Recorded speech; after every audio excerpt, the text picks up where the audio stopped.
It's got to come. All right, good evening, everyone. There was no action taken during executive session. There will be no action taken now. Motion to adjourn. Second. All right, we are adjourned. All right, good evening, everyone. The time is 7:08 p.m. It is Tuesday, May the 7th, and I'm going to call this a regularly scheduled city council meeting to order. Would all please rise for Pledge of Allegiance? I pledge allegiance to the flag of the United States of America and to the republic for which it stands, one nation, under God, indivisible, with liberty and justice for all. The city secretary, please call the roll.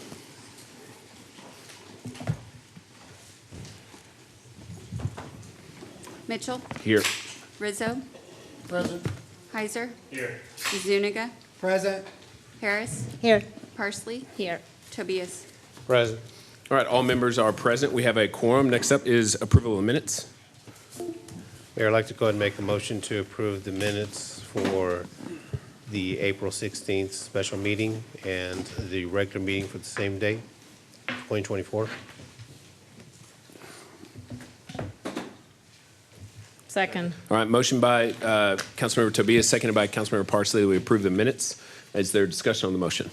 All those in favor say aye. Aye. All opposed?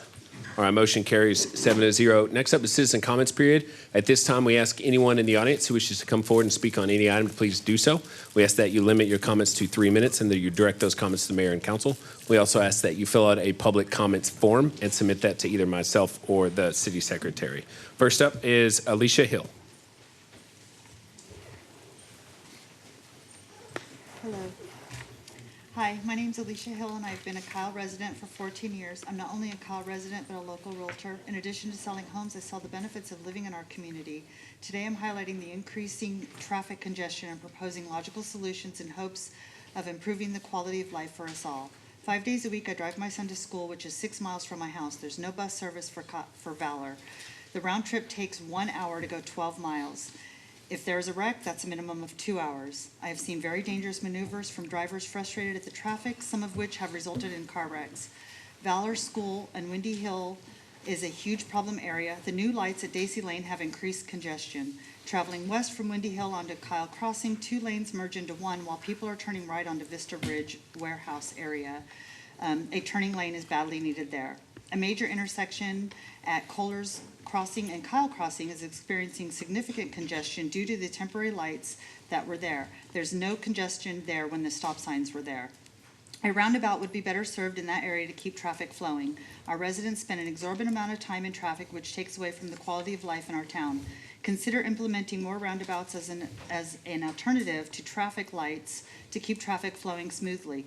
Roundabouts don't require electricity, equipment, or maintenance that stoplights require, so there's less cost to already overtaxed taxpayers. The Insurance Institute for Highway Safety did a study and found roundabouts replacing traffic signals and traffic lights resulted in an 89% of reduction in traffic delays. 56 reduction in traffic vehicle stops. Roundabouts improve the efficiency of traffic flow. They also reduce vehicle emissions and vehicle consumption by 23 to 34%. At first, I was not a fan of roundabouts, but after experiencing the roundabouts Kyle has already put in place, I have changed my tune. The traffic is flowing in all of those areas. Studies show in the 3 communities where 1 or 2 lane roundabouts replaced stop signs or traffic lights, 36% of drivers supported the roundabouts before the construction. It increased to 50% after the construction. Follow-up surveys were done a year after the roundabouts were constructed, and 70% had public support. Not all areas could support roundabouts. In those areas, I propose stop signs, not lights. Traffic lights are costly, require maintenance, and cause more traffic congestion. Stop lights don't have the same cost or maintenance burden, thus saving overtaxed taxpayers time and money. I encourage the city of Kyle to consider my proposed solution seriously. I am suggesting maybe a task force, a committee to further investigate the traffic issues and develop a comprehensive strategies for addressing them. It's my understanding that Kyle traffic study was done 3 years ago, but no changes were made as a result, and that data is now outdated, which is a waste of taxpayer funds. Thank you, board members, for your time and attention. I want to reiterate the importance of addressing the traffic problems for the benefit of all residents and continued prosperity in the city of Kyle. All right, thank you. All right, next up, Daphne Tenoya. My name is Daphne Tenorio. I'm a former city councilwoman from the city of Kyle, former Texas Municipal League board member, TML Leadership Academy graduate, and past president of the Association of Hispanic Municipal Officials, and I currently proudly serve my constituency as the Hays County Treasurer. May is Foster Care Awareness Month. It is a time dedicated to raising awareness about the important role people in all areas of child welfare play in supporting youth, children, and families. And this is my family's foster story. During my tenure as a councilwoman, I was notified of a friend of our daughter's who was experiencing a family crisis. The child needed to be placed in a home outside of hers. This was our first experience with the Texas Department of Family and Protective Services, CPS. We completed our background checks and agreed to follow CPS rules.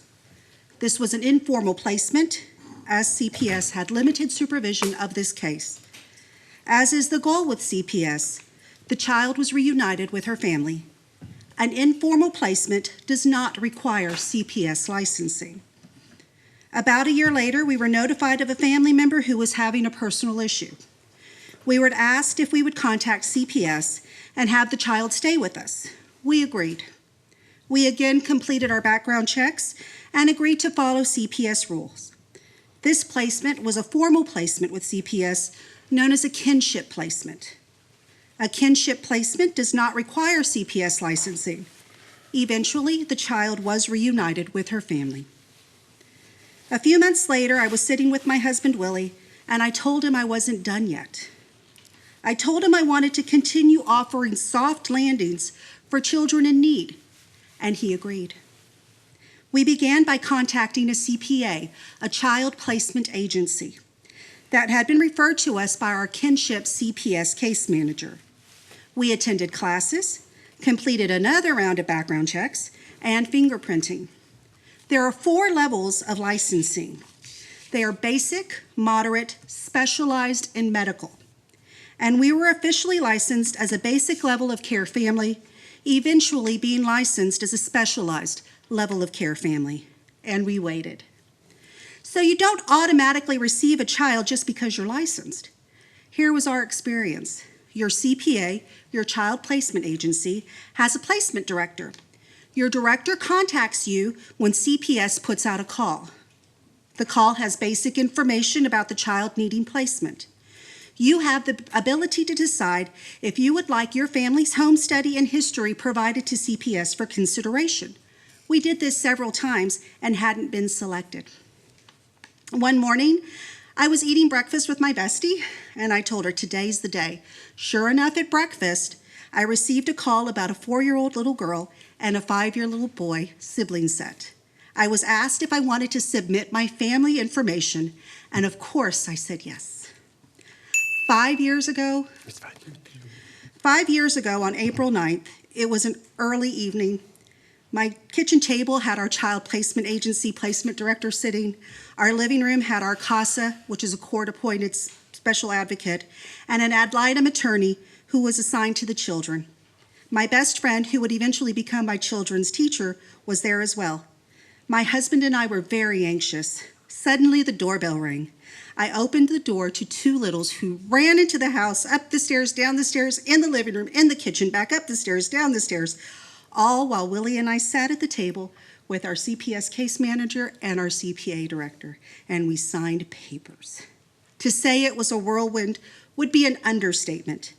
Eventually, the paperwork was signed, and everyone left, and we went from being a family of 4 to being a family of 6. That May, our son graduated from college. That June, our daughter graduated from high school. That August, we enrolled a pre-kindergarten and kindergarten student into school. We started all over again. I'd like to say it was an easy breezy, smooth transition, but I can't. We had bumps here and there, and we overcame them and continue to overcome them as a family.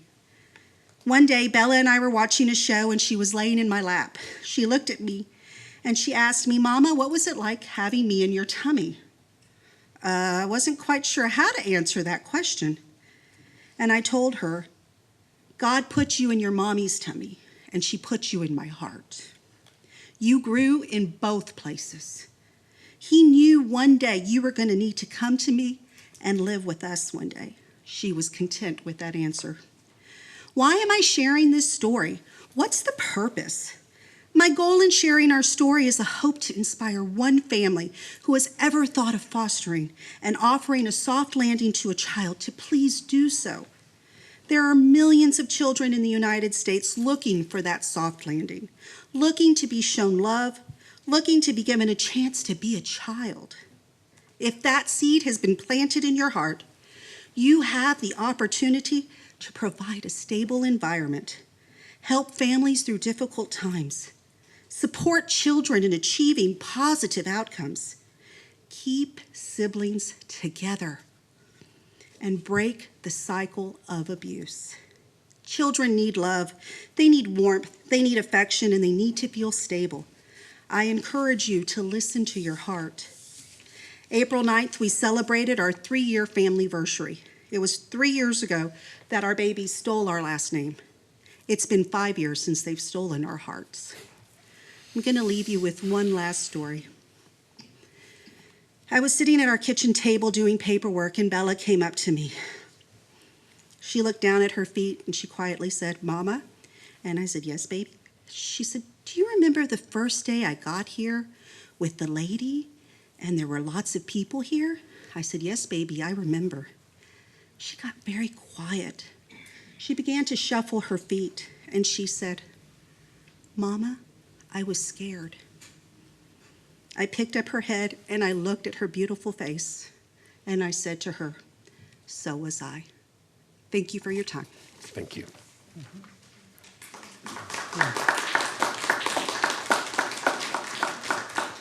All right, next up is Diane Hervel.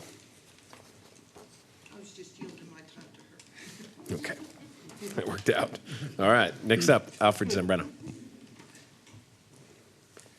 Good evening, Council. My name is Alfred Zambrano. I am a resident at 205 North Groos Street. I am going to speak for the agenda item number 17, which is consider approval of resolution vacating and dedicating an unnamed public 20-foot alley of Block 43 of the original town of Kyle between North Groos and North Myers, and waiving fees related to the subdivision plats and incorporating abandoned rights of way into adjacent property owners' parcels. Now, all that is a big deal to me because I have been a resident there at 205 for 14 years. I am a born and raised Kyleite, and I hope to raise my kids to be born and raised Kyleites for the rest of their lives and my grandchildren's in the future. That 20-foot adjacent alleyway was on paper for nearly 100 years. It was never completed by the city in all these decades. And I hope that with working with City Manager Mr. Langley and City Planning Manager, that we can move forward, and hopefully with the council's wise decisions, that I can move forward with getting a building permit approved and for the abandoning of that 20-foot alleyway, so that we can construct our future home, which is a 2-story home, which I am right now in the process of waiting on approval, and so we get paperwork signed for that, and hopefully live there for the rest of our lives. I'll go ahead and dedicate the last minute of my time. Thank you for listening. All right, thank you, Mr. Zambrano. All right, next up is Michael McDonald.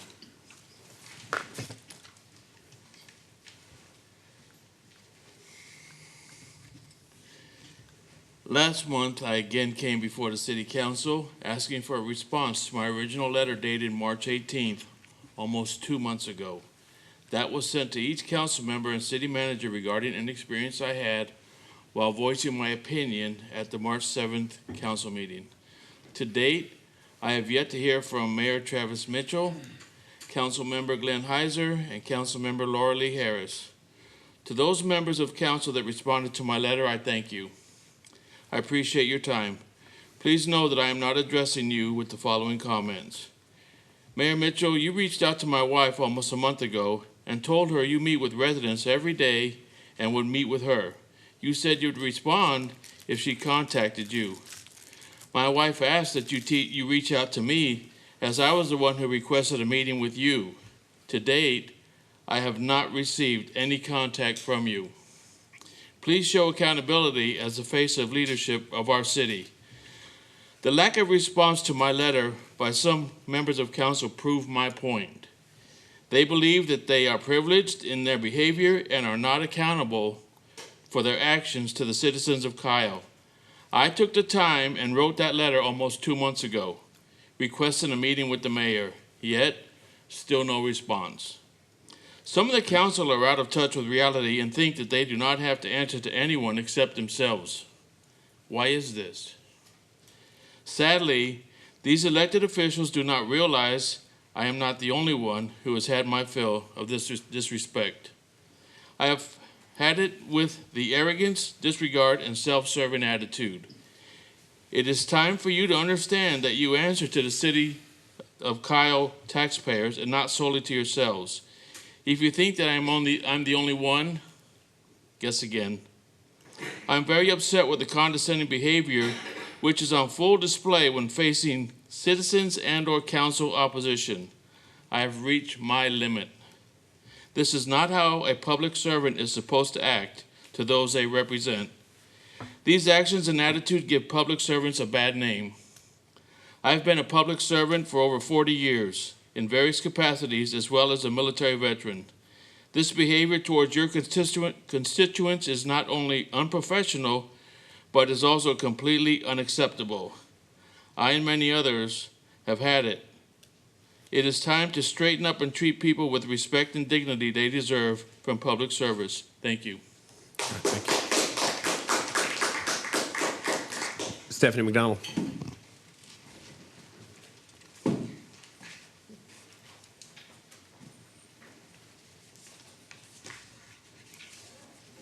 Good evening, members of council. Thank you for the opportunity to speak.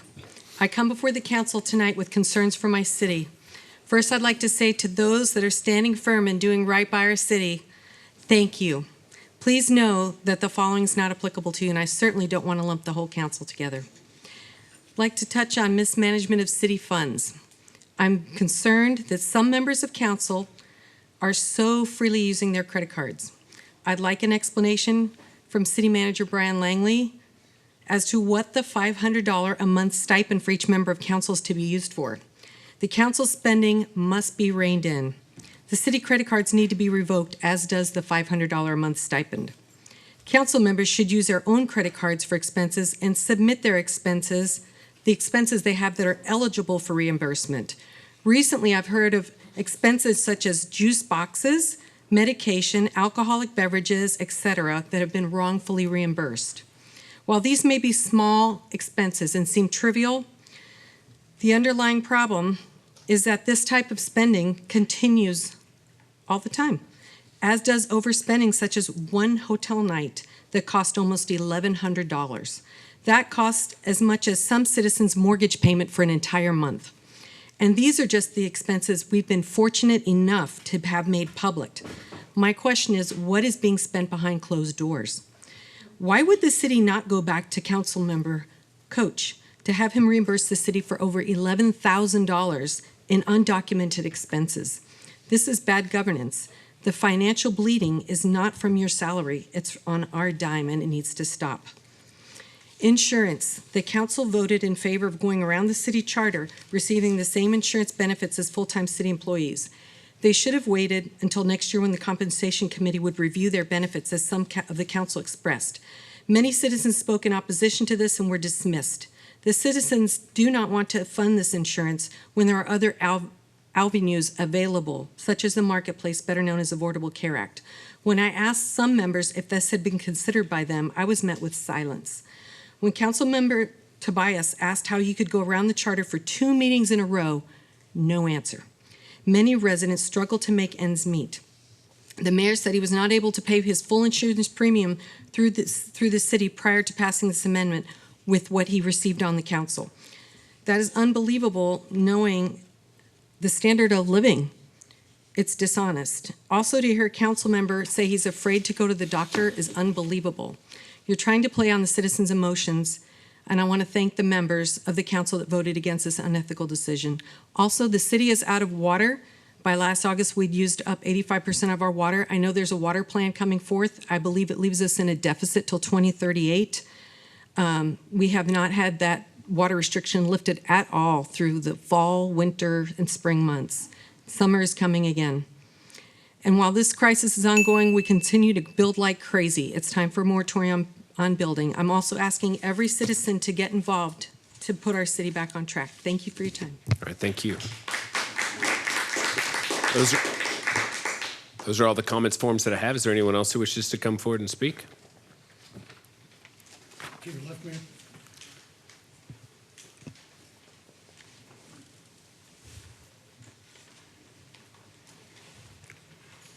Probably have a... Please state your name for the record. Thank you. My name is Howard Connell. I'm a 12-year resident and homeowner in Kyle. I want to acknowledge Michael Tobias tonight for casting his dissenting vote for the city to act as a surrogate buyer for the developer of Waterstone. The developer failed in attempting to negotiate with 6 homeowners to acquire their lots, so he needed the city's eminent domain powers to convince them to sell out, and so it was. Michael also cast a dissenting vote for providing free health care to council members based on his ethics to comply with the city's charter's rules. Michael, I hope you run for mayor.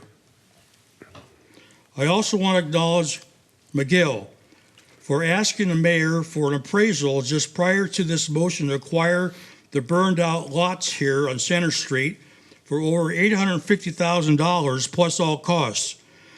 Yvonne Cowley also made the same request, so both were blown off. The motion passed and I watched you head to the nearest exit as fast as you could.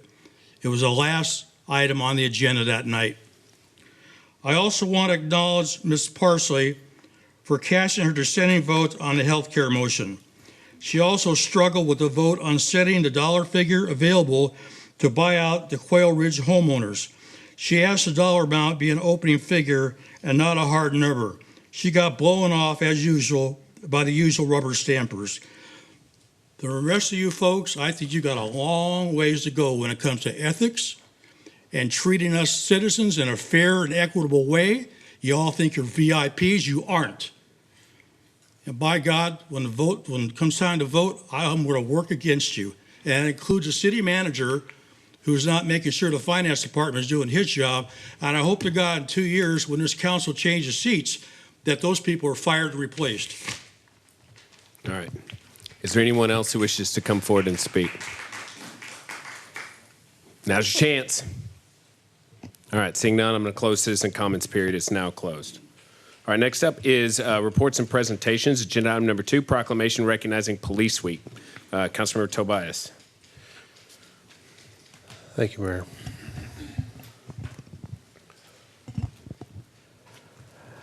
National Police Week honors law enforcement who give so much to keep their communities safe and pays homage to those who give their lives in a line of duty.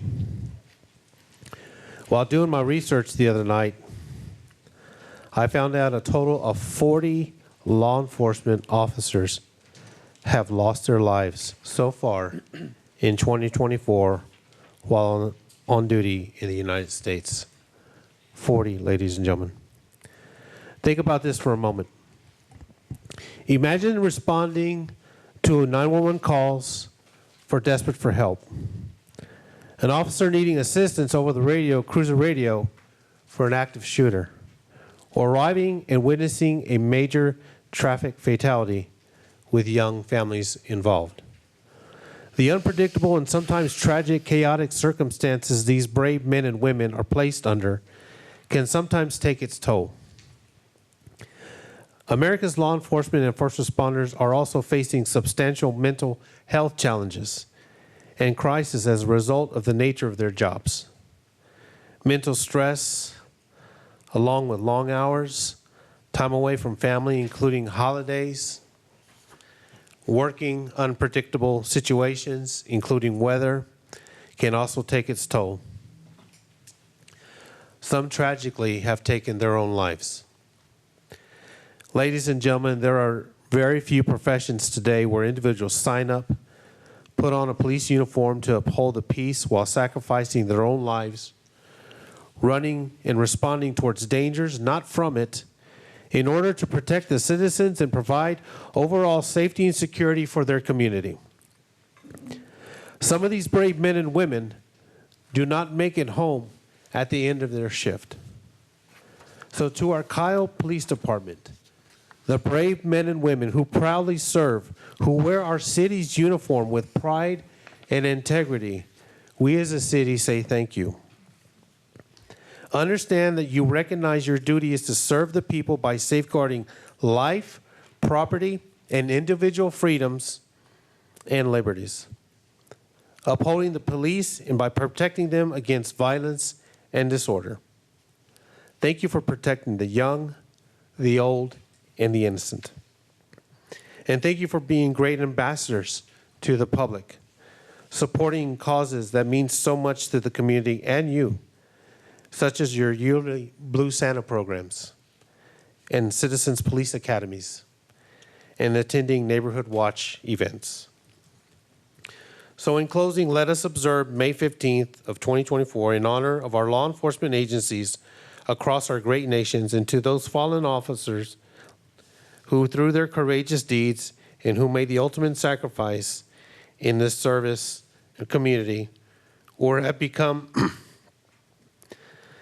physically disabled in the performance of duty, and let us also recognize and pay homage and respect to the families, friends, and survivors of those fallen heroes. And before I read this year's proclamation, may we all take a moment of silence and remember those officers who were lost in the line of duty this past year.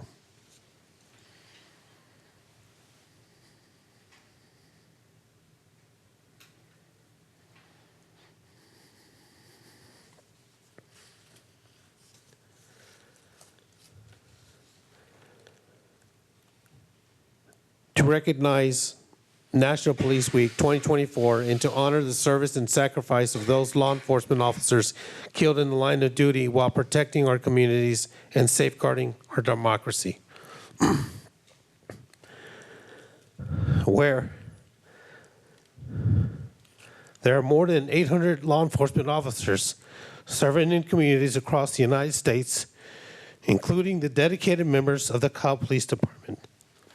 And whereas since the first recorded deaths in 1786, more than 23,700 law enforcement officers in the United States have paid the ultimate sacrifice and been killed in the line of duty, including 2,243 from the state of Texas. Excuse me, sorry. The names of those dedicated public servants are engraved on the walls of the National Law Enforcement Officer Memorial in Washington, D.C. And whereas 282 names of fallen heroes are being added to the National Law Enforcement Memorial this spring, including 118 officers killed in 2023, 164 officers in the previous years.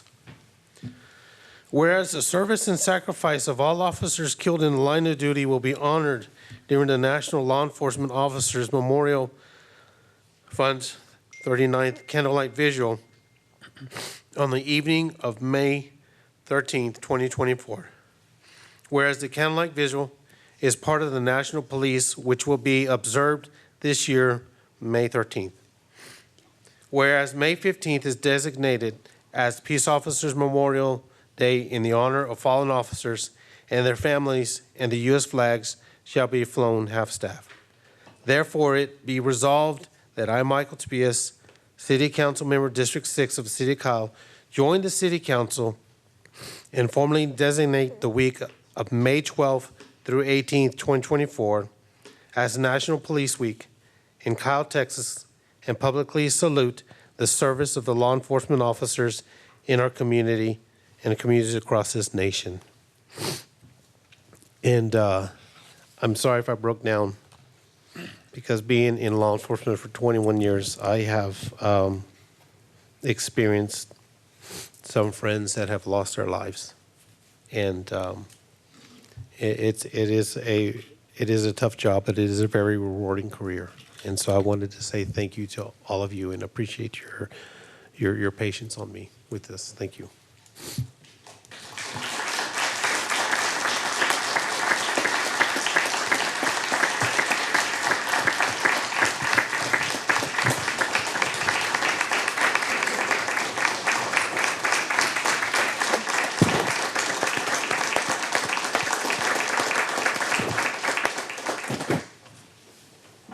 Not all heroes wear capes. All right. Does anybody have anything they wish to add? Mayor Pro Tem. Yeah, just, this goes out to all our officers at the KPD. Just thank you for your service. Truly, the role of service that you undertake is one that you take seriously. The jobs that y'all perform daily are not easy, and I know that y'all do it with care and respect to the public. You truly are public servants. I want to thank y'all for y'all's dedication, and may God bless you. Thank you very much. Any additional comments? I'll just say also, thank you for the service, for your professionalism, for everything you do in our community. I tell my friends and family, we've got the best officers in this community there. They always step up to serve, and they're there. Just a little while ago, while the proclamation was being read, I saw one of the officers get into the vehicle, turn the lights on, and take off. And, it's just you're always there to protect and serve and lead by example, and you're great for this community, and hope you're always protected. Councilmember Parsley. I just want to reiterate what my colleagues are saying. Thank you so much for all you do. It is because of you that Kyle is such a amazing place to live because of how safe you're keeping us. I know that the job that you do is difficult, hard, and just like I always thought with my husband in the military, you never know if you're gonna come back home. So know that what you do, it is appreciated. Thank you so much for your quick response to every of our calls. And I guess that'll be it. Thank you so much. All right, any other comments? Do you mind if we do a photo? All right, do you mind coming forward? We'll do a quick picture. Thank you. And again, thank you, everybody, for your patience with me.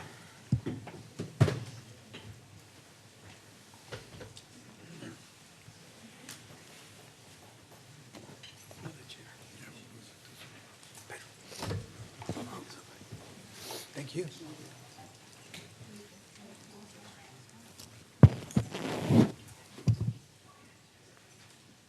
We gotta scoot in. Scoot.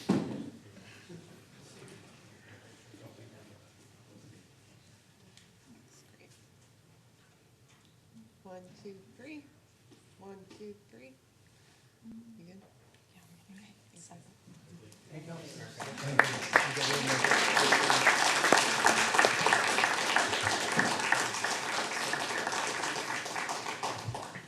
Thank you, Mayor.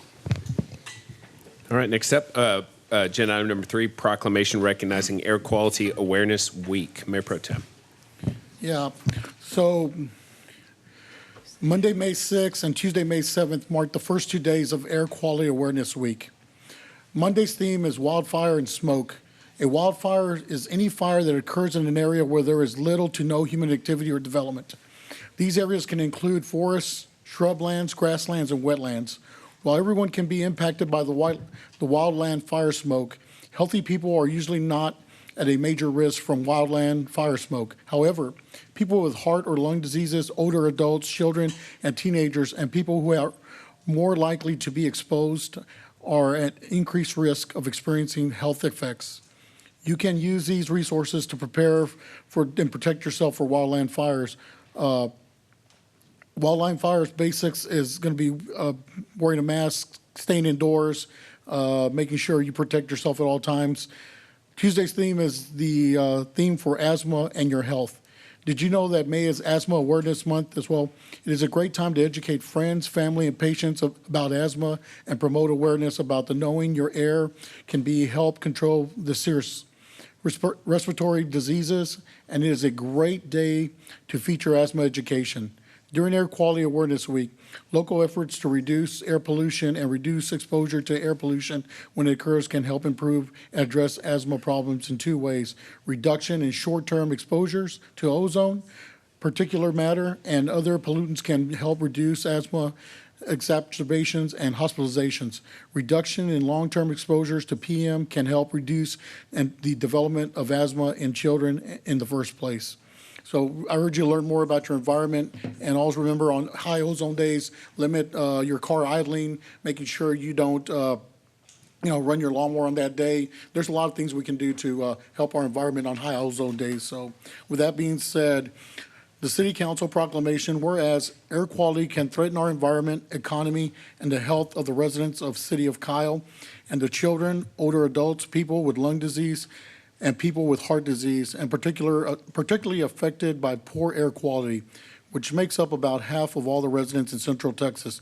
And in 2023, air quality in the Austin, Round Rock, San Marcos Metropolitan Statistics Area, MSA, was moderated or worse according to the Air Quality Index, AQI, more than 50% of the days.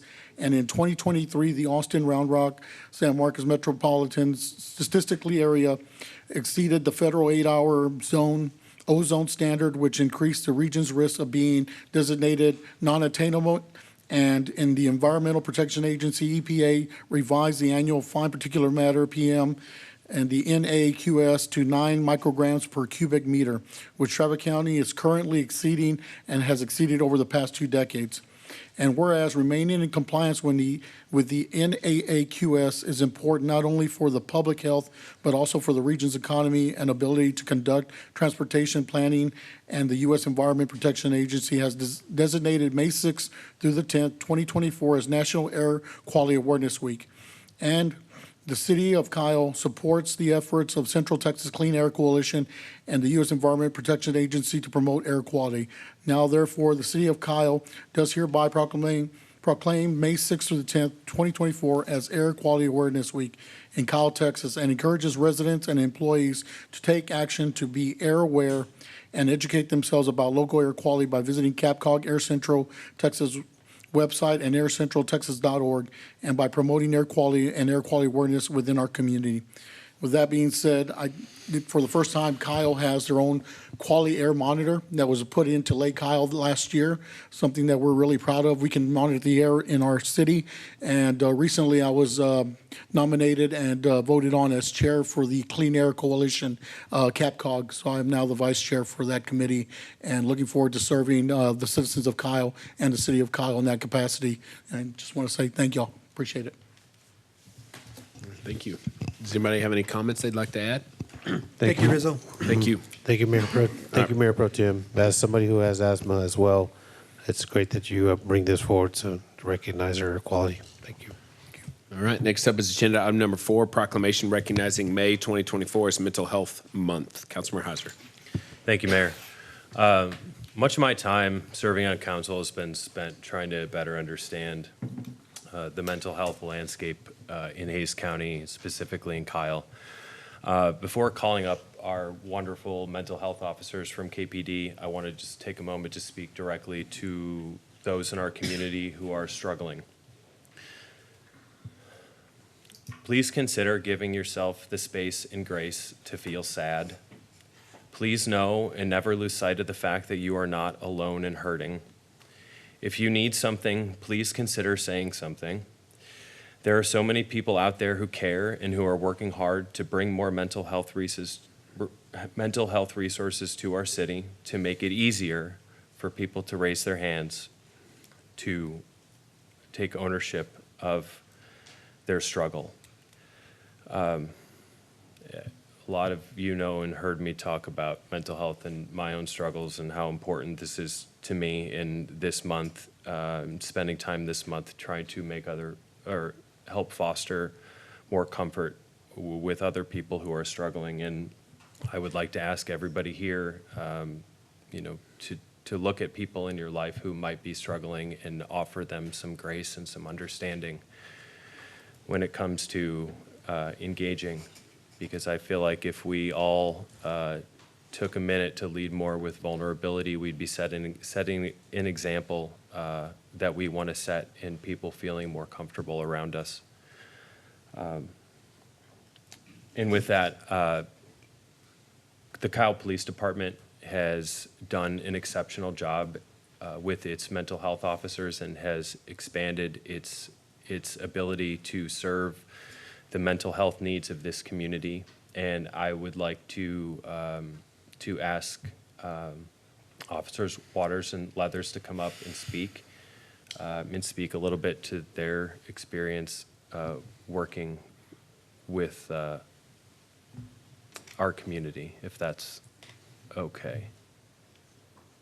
Is that okay? Maybe. Thank you, guys. There's some paper, rock, scissors going on back there. Speak in front of everybody.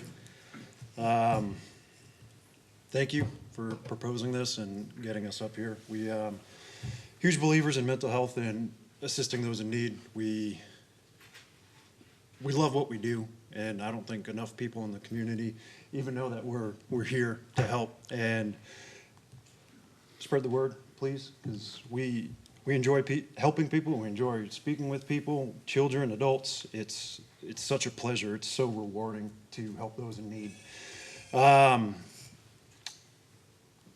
It's, I would say, been a work in progress to get more people. I just recently got this position in January. I've been wanting this position because throughout my patrol career, discovered that I thoroughly enjoy mental health and assisting those in crisis and mental illness.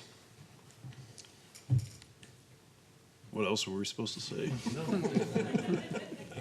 The more people with lived experience can share what they see, I think that just goes, that helps normalize that it's okay. So yeah, I started the unit about 3 years ago. It was a real passion of mine. I worked with a lot of the local hospitals and clinicians and stuff like that, just try to create the unit and put out some letters, and the city approved it, and so I worked in that role for several years. Last year, I think, we had a total of 1,028 calls involving mental health of some sort.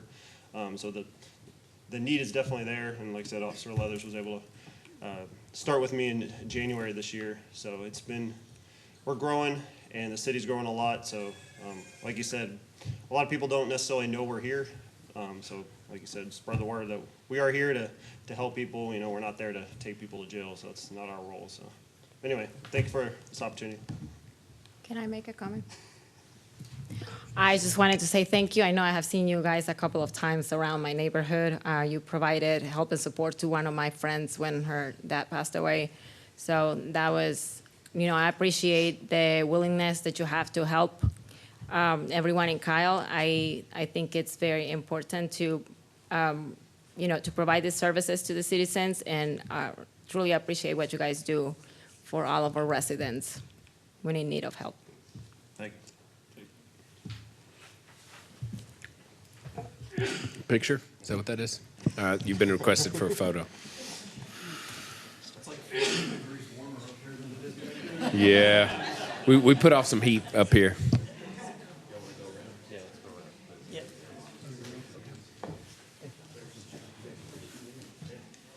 All right, let's go down.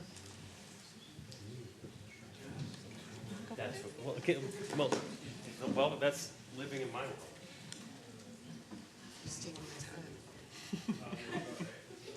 Nothing wrong with that? You've got all night. Exactly. Okay. Ooh. Travis, will you come over here? Mayor, will you come over here? Thank you. All right.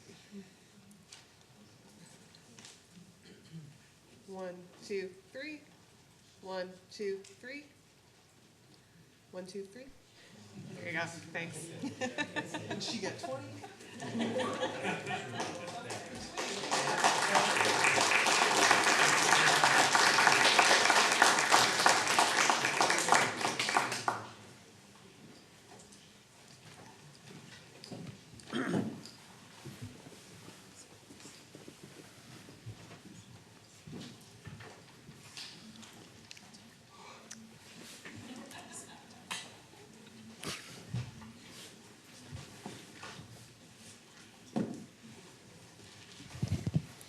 All right, any other comments on that item? All right, seeing none, we're going to pull up agenda item number 5, receive a report, hold discussion, provide staff direction on the wireless telecommunications facilities, regulating and placing telecom equipment on city infrastructure, and improving wireless communications in the city. Ms. McCullum. Good evening, Mayor and Council. Melissa McCollum, Chief Development Officer. I'm excited that I get to talk to you guys tonight about wireless telecommunication or transmission, sometimes they're called, facilities ordinance, and some potential options that we can look at increasing connectivity within our city. So with that, as all great planners, we have lots of definitions for what wireless telecommunication facilities are, but essentially it really is anything that holds a device that can communicate wirelessly. With that, they're usually on antennas or poles for that, and sometimes we co-locate them on existing water tank locations and sites, but essentially we're looking for opportunities to increase coverage in our Kyle area. We have received complaints that residents, as well as fellow staff members, have lack of coverage in some areas. We're really looking at all the opportunities that we have to increase coverage for our communities, knowing that landlines are almost non-existent now as we continue to have more cell coverage, and just better coverage overall and generally equals less downtime. So with that, we do limit or have rules and regulations related to wireless telecommunication facilities. We're not looking to eliminate all of those, but we are potentially looking at revising what some of those standards are. These are not new anymore. Some of our wireless telecommunication facilities ordinance language is quite old. It probably needs a fresh look and refresh on what that is based on the technology and the advancements that we've come along with that.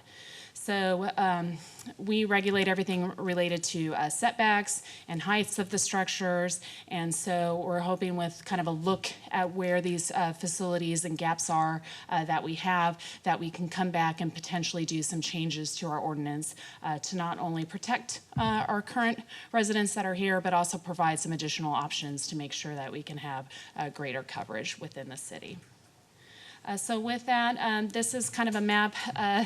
They're very proprietary, our cell phone friends and coverage friends, about where gaps are, but they did kind of identify our 1626 and kind of Kohler's area as being a gap with current cell coverage. So this is just an example of what we could potentially achieve or see if we go out for an RFP, which is what staff is recommending. And again, this is a map that we're just looking at our 11 existing kind of elevated storage tank facilities that we have dispersed throughout the city. So maybe these could provide additional opportunities for additional cell coverage. We actually have 2 locations that currently have cell coverage, and we already know there's kind of metrics or standards that they need. They need a secure facility for their ground-mounted storage equipment.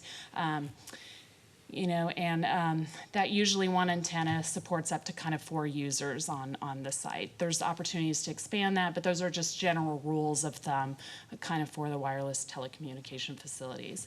And then also, we do have quite a few standalone lease areas within the city, but the ramifications or kind of parameters for that we could look at too, about potentially having opportunities to have additional lease areas.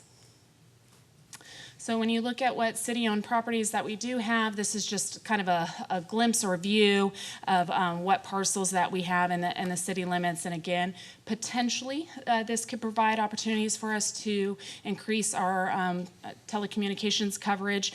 And again, understanding that with everything, it's a partnership that we would be building with these towers. So we'd have to share security, understand what the visual and aesthetics would be of those, as well as have a partner on our property that would share it, but the opportunities would be obviously better coverage, and then potentially we could link up with some technology and do some lease rates for these. So there's lots of facility providers in the business.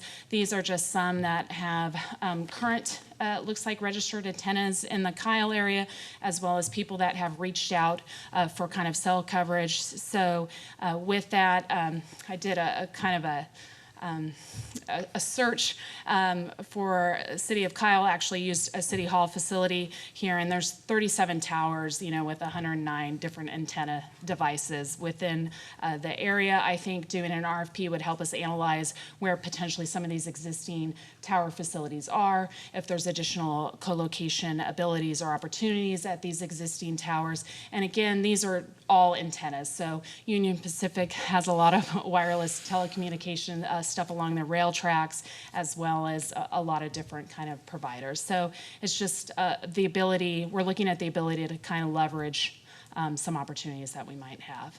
So with that, we're hoping to do an RFP to really look at our city facilities, our water tank locations, as well as potential other owned facilities for locating additional telecommunication.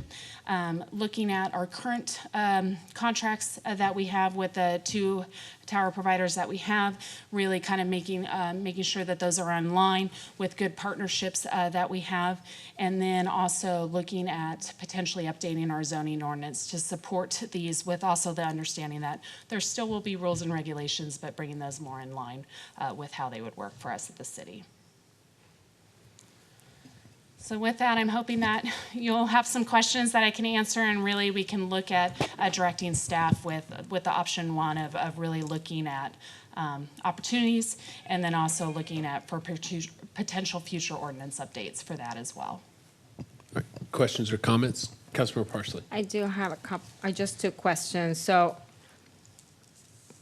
we're just going to do a revision of where we currently have zoning allowed for these towers, correct? And we would like to expand Potentially, yes. potentially Yes. expand those. Now, when we are talking about the installation of these towers, the city does not pay for that, correct? Will be the individual companies Correct. are the ones that place. Now, have they requested, have they reach out to the city asking for where can they be located?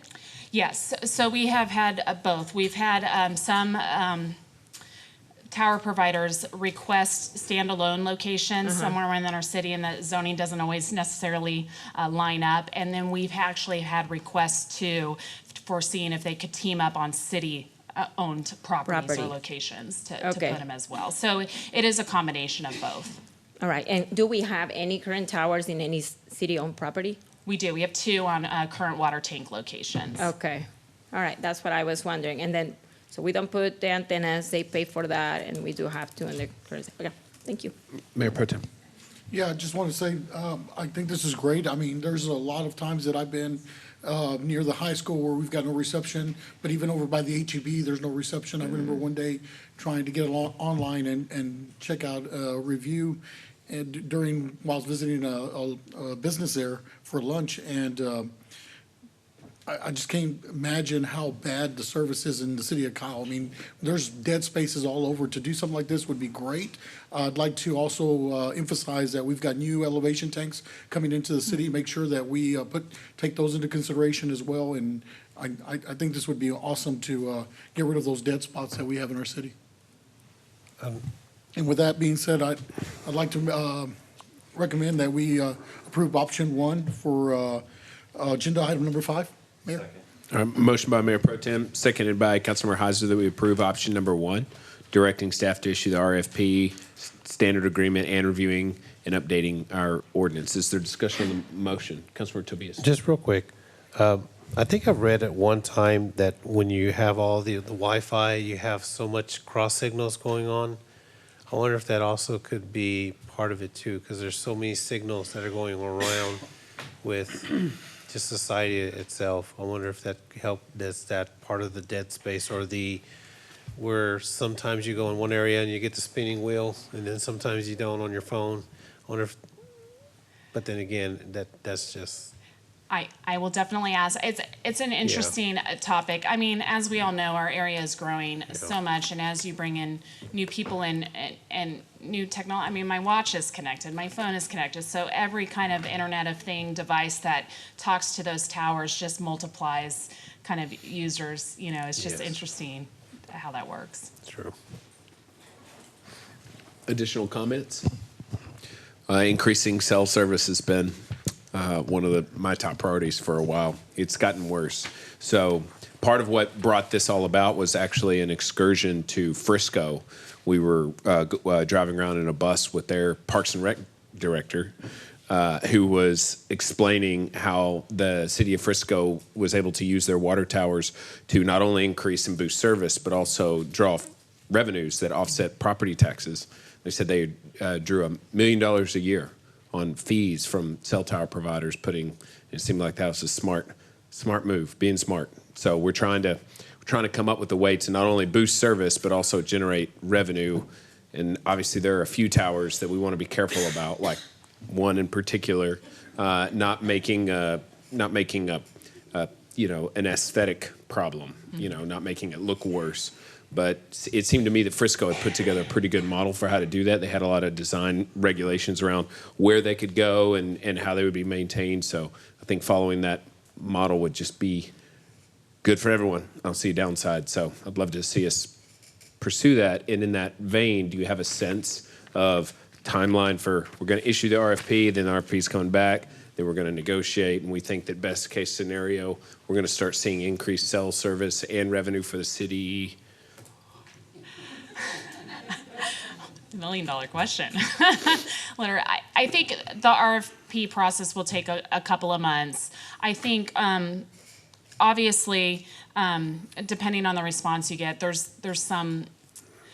I mean, the requests I've got have been very similar areas. So, all the kind of providers, they kind of have this middleman that builds the towers, is really kind of trying to find a good spot for the end users, being the cell phone companies in a couple areas. So I think some of those would come online sooner, but then hopefully we have a good layout and path to bring additional towers in when our city continues to grow and more population continues to expand. That's a good shot at answering. I think hopefully we'll have something late summer, be able to bring you some kind of contract back, and then based on the providers, they can outline the time frames. I think everyone in this room has probably been frustrated at times with cell service in Kyle, and so we want to move quickly. Drafting the contracts is very important about how you access the infrastructure and the use of that infrastructure. So we've got some experience on the team of doing those things that we can do relatively quickly. But our goal is bringing something back in late summer. We would have a plan and then try to roll it out as quickly as possible. These are done in lots of different areas, so I don't think it's a year's type question. It's probably months, that we're looking at to hopefully bring something back. But I don't have a specific number. Hopefully by the end of the year, something, at least a couple locations could be up. All right. Does anybody have any additional questions or feedback for staff on this item? All right. All those in favor say aye. Aye. All opposed. Motion carries 7-0. Thank you, Melissa. All right. Next up, agenda item number 6, receive a report, hold discussion, provide staff direction regarding the construction of the ARWA Segment C pipeline. Mr. Moore. Good evening, Mayor and Council. I have a few items I want to go over with you tonight. First of all, a reminder about who Alliance Regional Water Authority is. We were developed to resolve long-term water needs of our sponsors. In 2007, we were formed as the Hayes Caldwell Public Utility Agency. We converted over to the Alliance Regional Water Authority 10 years later in 2017. We only provide water on a wholesale basis. We have no retail customers, and we're governed by a 13-member board of directors that's appointed by the sponsors. Those sponsors include the City of Kyle, City of San Marcos, Buda, as well as Canyon Regional Water Authority. On the screen, it shows the rough percentage splits between the entities. City of Kyle is 28.17%. The proportional representation is proportional to how much water and how much is paid to the entity to develop the new water supplies.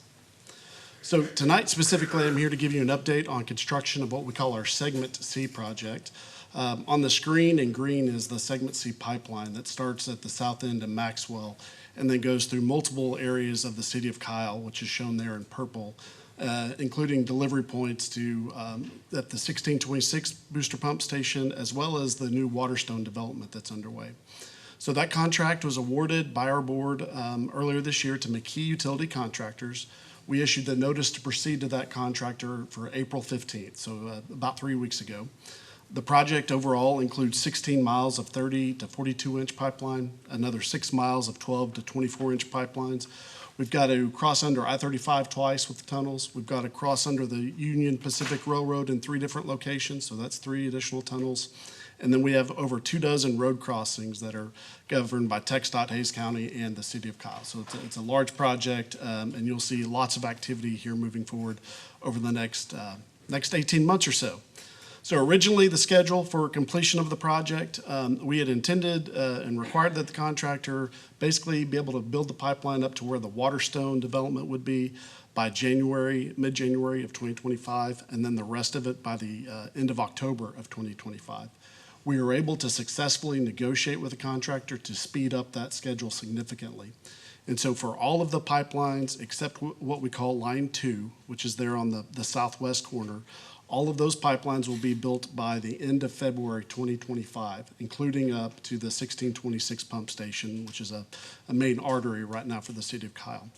The remaining pipeline, Line 2, will be completed again by the regular schedule of October 31st of 2025.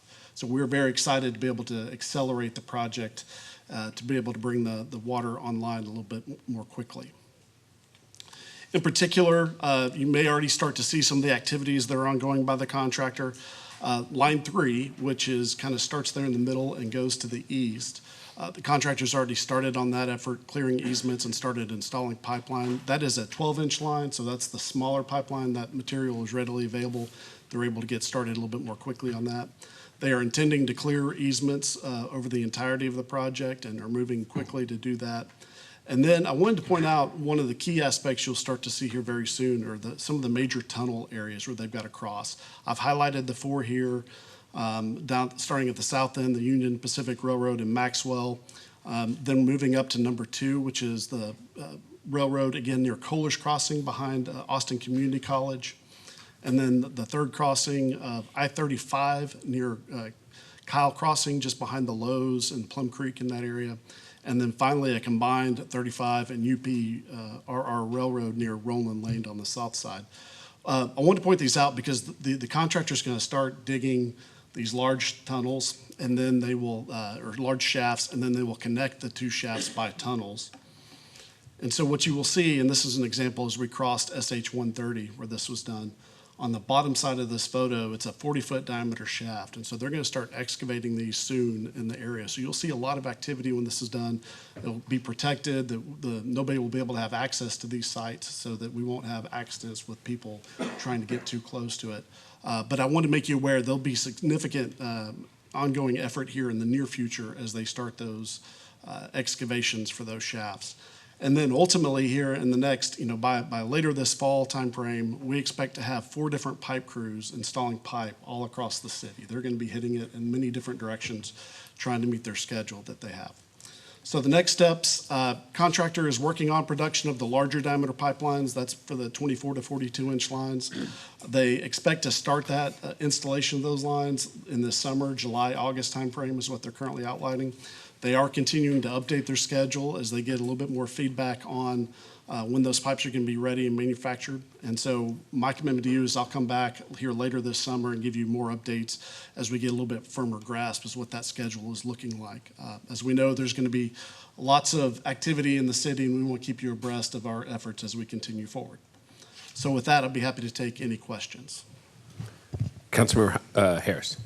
Yeah, as a fairly new city council member and a brand new member on our board from the city of Kyle, I want to say thank you for the great orientations that you have given me. It helped me understand so much better the condition of the Carrizo Aquifer, where your wells are, how these pipelines are going to go in, where the water will be processed, as well as an understanding that there is a phase 2. That you will be entering into not too long from now. So this will go a long way, perhaps all the way, to solving our water problems here in Kyle. And thank you. And the alliance is, everybody's drinking out of the same well, literally. So it's really critical that all of us are collaborating on these efforts. So it's a great group. Really is. We look forward to having you. Thank you. Additional comments? Mayor Pro Tem. Thank you for the timeline. One of the things I'd like to, as we're moving forward, I know we've got our board, but I'd love to see reports, quarterly reports coming in where we are with the progress with our pipeline. One reason is that we need the water. We need this line installed, and I know it's a little later than what we had originally thought it was going to come in as a city, so I definitely want to make sure that we're moving forward on the progress. But having that quarterly report will help us keep track of it and keep an eye on it.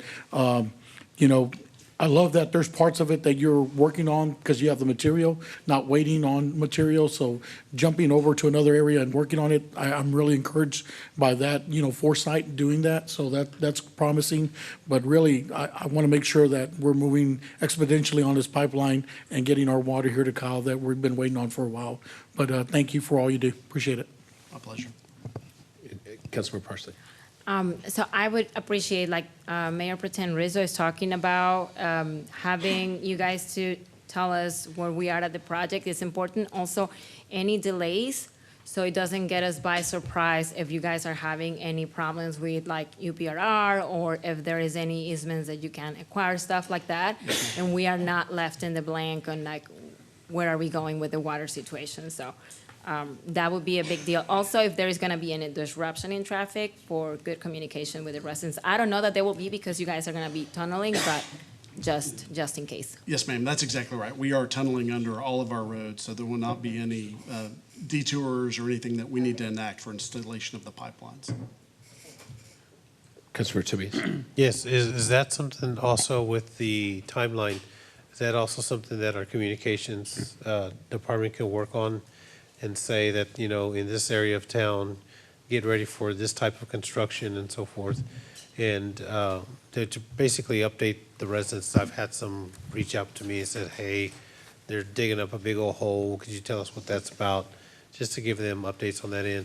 So to counter on both Mayor Pro Tem and Ms. Parsley, we do get constant questions about our water in the city. Yes, sir. Okay, we're running out of water. We're buying water here. We're buying water there.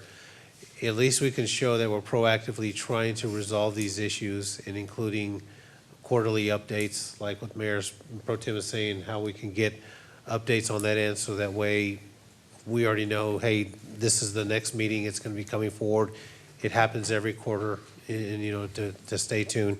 And as far as the materials go, what type of piping is it going to be used? Is it going to be like iron casts, or is it something else? It varies. The 12-inch pipeline that's going in now is PVC, so it's a plastic pipe material.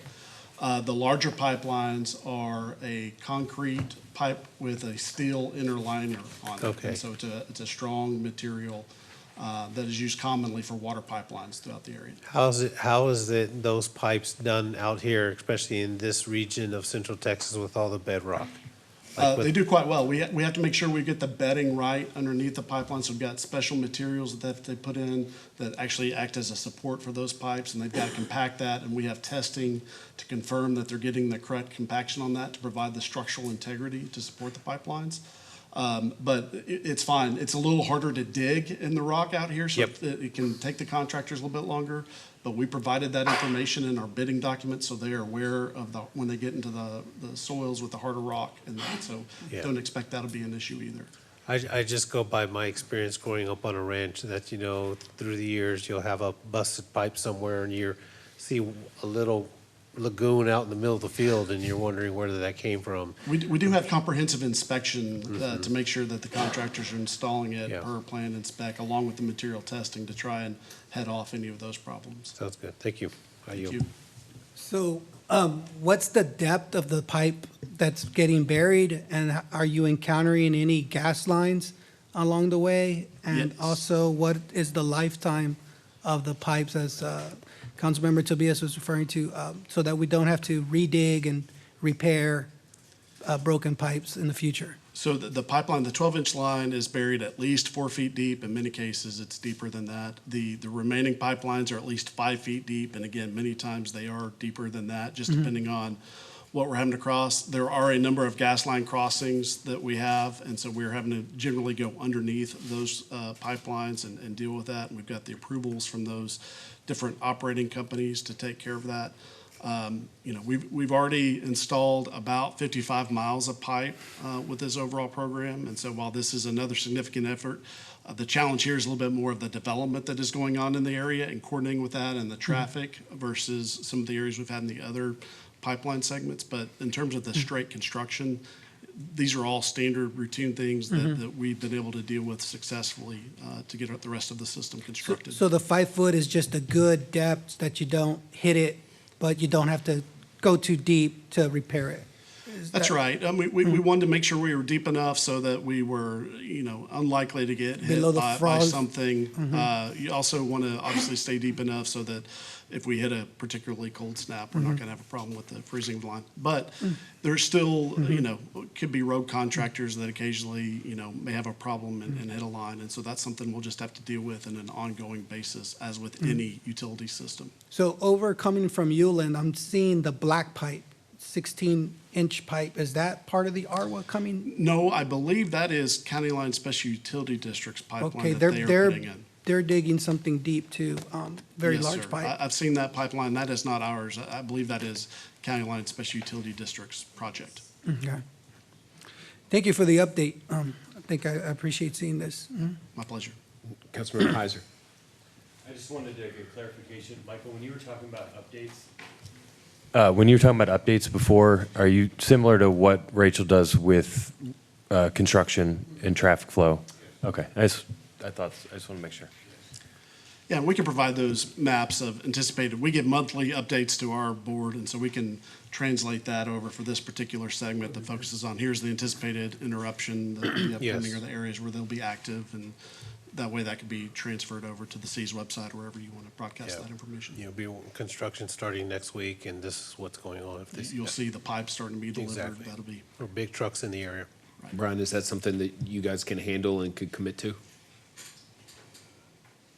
Sir, could you repeat that question? I didn't. We're looking for more regular updates on the intervals, like quarterly, Oh, yes, to of make course. sure that we're getting information about We'll ARWA's. be glad to do that. Laura Lee and I sit on the board. We work with Graham extensively, so we'll be glad to bring something back. And I think to the point about having some regular updates to the public as well, we can put some of that information out so people understand that's coming. But we're working very hard with ARWA to get the improvements here very quickly. February of '25. And just to make it public that, we are working on our water issue, and if you see construction, there's a visible sign that we're moving forward. We're trying to make progress on it. We'll be Like glad what to Mayor do Pro that. Tem and everybody up here wants. Yes, sir, we'll be glad to do that. I know the answer, Graham, but we're not supposed to have wastewater lines and water lines in the same ditches, right? There are rules that the Texas Commission on Environmental Quality require for separation, for depth, for other areas. They are frequently put in the same corridor, but there are some regulations you've got to abide by in order to make sure that you don't have a contamination issue from Right. potable water supply system. So I was going to say, Brian, there's a great opportunity there to put in all our wastewater lines throughout the city. Which I know we can't do, but, Probably not. right, below the water line. Just turn the pipe around, send it back. They're going to be in two different pipes. They're in different pipes. We're working on something like that, right? Maybe not quite that. All right, additional comments? Do you need action from us on? No, sir, this is just an update. All right, thank you. Thank you, everybody. Graham. All right, next up, agenda item 7, receive report, hold discussion, provide staff direction regarding property improvement program. Ms. McCollum. Welcome back. Good evening, Mayor and Council. Melissa McCollum, Chief Development Officer again, and I'm back to talk about another program we're hoping to do, which is the Property Maintenance Program. So this is a kind of an exciting program for us as we have identified that City Council and staff to really look at providing a program to provide assistance for those in need in our community, really centered in and related to property maintenance of private properties. So things that impact health and safety, tall weeds and grass, potentially dilapidated or dangerous structures, as well as general property neglect. So we do currently have the budget for this fiscal year, $16,000. We're looking at asking for the fiscal year for next year to increase that an additional $4,000. Also understanding that we also have some money set aside for community events that we're hoping to tailor to community cleanup events. So with that, currently we have it in the budget, but not really a good program set up for this property maintenance. So we're really looking to establish the program. And with that, we are going to partner with a lot of organizations that help those in need. So we're looking at providing a list of organizations and businesses that currently provide and aid our residents, and we're hoping to be a clearinghouse or a one-stop information for that. And we're hoping to help out with some of the immediate needs of tall weeds of grass, dangerous structures, and then target it out with cleanup events and outreach and education related to property maintenance. So with our partners organizations, we'll really look at not only having flyers, but a dedicated part of our webpage to really highlight some of our partners in this, and then helping with connecting our residents with those organizations. And then we'll look at working towards having an application and an eligibility process for this, for those that are wanting to participate in the program. So we do have several, sometimes property owners have a hard time maintaining their property due to lack of or physical ability. So working at abating the tall weeds and grass, and then potentially even contracting out with mowing services to help maintain the safety of our community.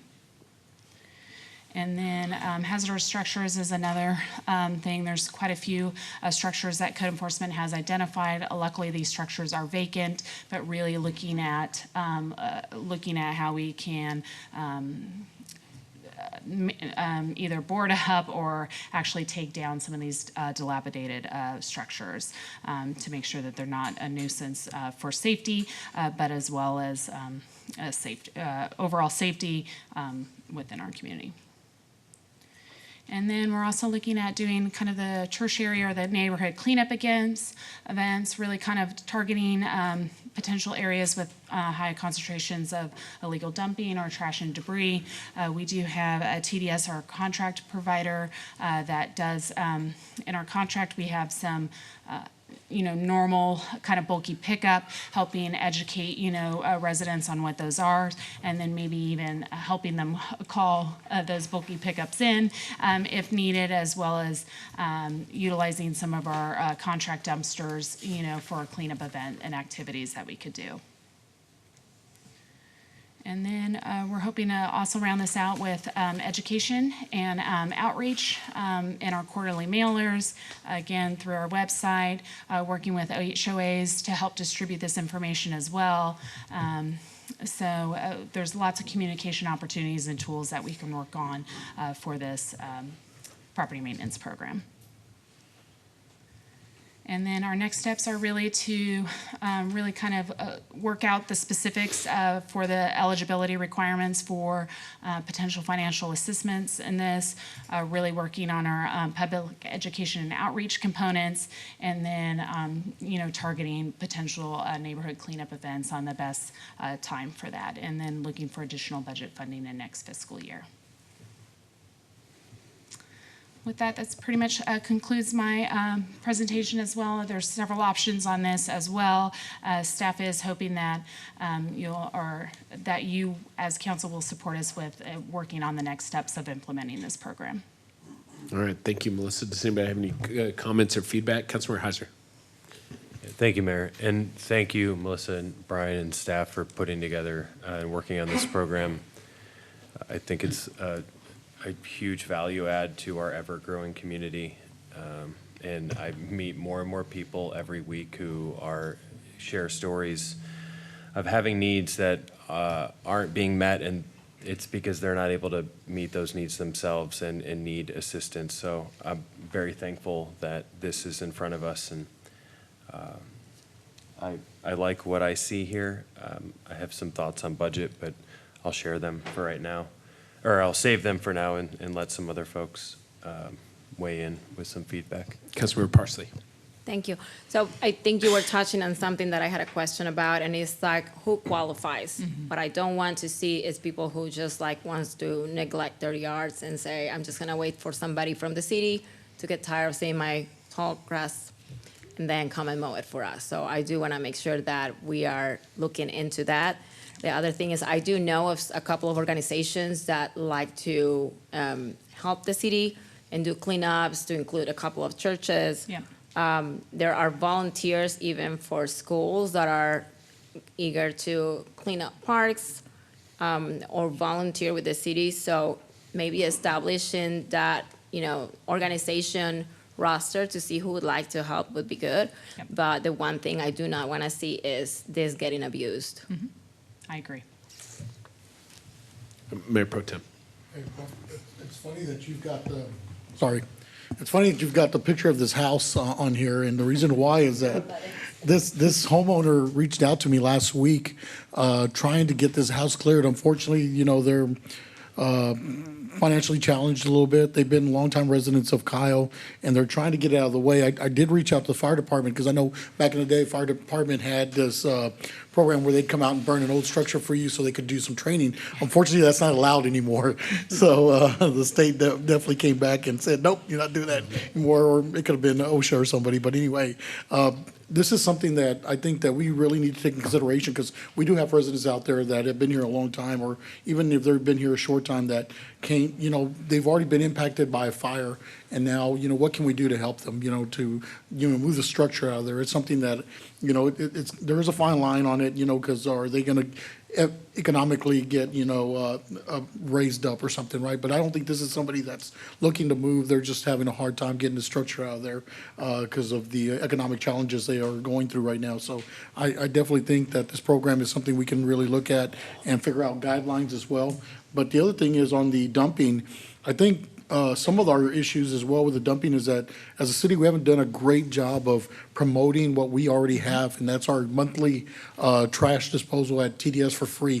For one time a month, you can take your water bill, you can dump a truckload of trash at TDS every month for free. And something I don't think as a city we're promoting enough. I'd love to see more promotion on that, maybe some videos. I know our communications, our communications department is really good at that. So bringing out something really good to educate folks. But when we're doing the TDS contract, that's something that we really, as a council, stipulated was trying to clean up our roadways. And doing that contract with TDS and allowing our residents to dump once a month was important to us. And I think we've done a pretty good job of cleaning up some of the roadways, but there's still people that are not educated enough on it. So getting that information and keeping it current, so we don't just do it one time. We need to do it every once in a while, so that way people remember that we have this option for them. They don't have to wait for the big trash cleanup day when we have the lines all up here. They can do it once a month on their own in their time as well. But thank you for this report, and thank y'all for what y'all are doing, staff. Appreciate it. Additional feedback. Councilmember Tobias. Let's make mine real quick. Okay, when it comes to the private property, I know I've got some issues out in Steeplechase, especially with those back areas where the actual canals lead up. So I guess we would have to look at the legal issues as far as what we would have to be required to get on individual property. We got to look at that. And then how would we work with our HOAs? Because I know a lot of the HOAs have contracts that clean up their front area, and you've got some neighborhoods that don't have one. So we want to be fair and balanced on that end. So I think working with them on that, if we ever decide to do a neighborhood cleanup, we would work with them as well, if it gets to that point. Absolutely. I think, of course, we would target probably the areas that needed it the most, but absolutely. I think back to just kind of informing and educate. I think there's a lot of flyers and different things we can put together regarding our bulky pickup and the different options that are available. That's good. Thank you. So, yeah, just on the criteria, what qualifies, I'm already getting responses about inoperable vehicles. who's gonna move those, and also for landlords, make sure we're not just cleaning up a house that a landlord is responsible for. So just these kinds of questions, but I think that they can be resolved in a small budget kind of program. So thank you, Heiser, for bringing this up. Thank you. I appreciate that. Just one thing, and what Councilmember Parsley said in regard to nonprofits and third-party organizations coming in to help and promoting this in a way where people can help people, I think is the only thing that's missing from what my original intention was with this, is that I would like us to do everything we can to try to foster a sense of community when people do raise their hand and ask for help, that there are other people. We don't have to jump in and be the ones to help, but we absolutely can connect people to those resources through this program, which is where the budgetary comment came in, was coming in. Because I think a lot of the things, at least from my original thought, can be handled and done for free just by people committing their time. And then some of the other things that are included in this proposal are a little heavier lift, which might require some budget and some assistance. So was the budget 23.5? Was that? I think so. We currently have I think 17.5. We have 16 plus a 3.5 currently for some cleanup events, and then we were asking for an additional 4 to kind of round out 20 for dilapidated and then structures, and then keeping the 3,000 for cleanup events. Okay. Well,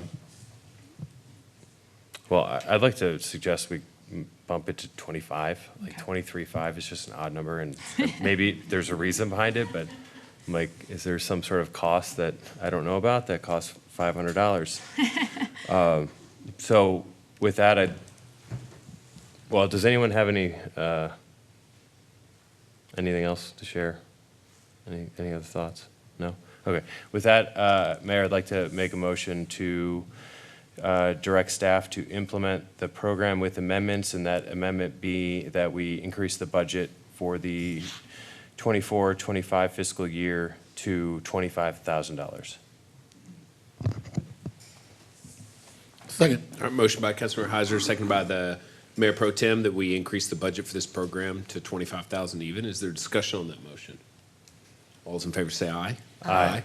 All opposed? All right, motion carries 7-0 to increase the budget. You still got to make the motion on option 1 or option 2. Did I do something wrong? We didn't give Did them I do direction. something wrong? Mayor, We've there was no amended, direction. but we still haven't approved. Oh, okay. So Motion to now, approve as option option 1 one as is proposed what we just approved. Yes. Correct? Okay. Mayor, I'd like to make a motion to direct staff to implement the program as newly proposed.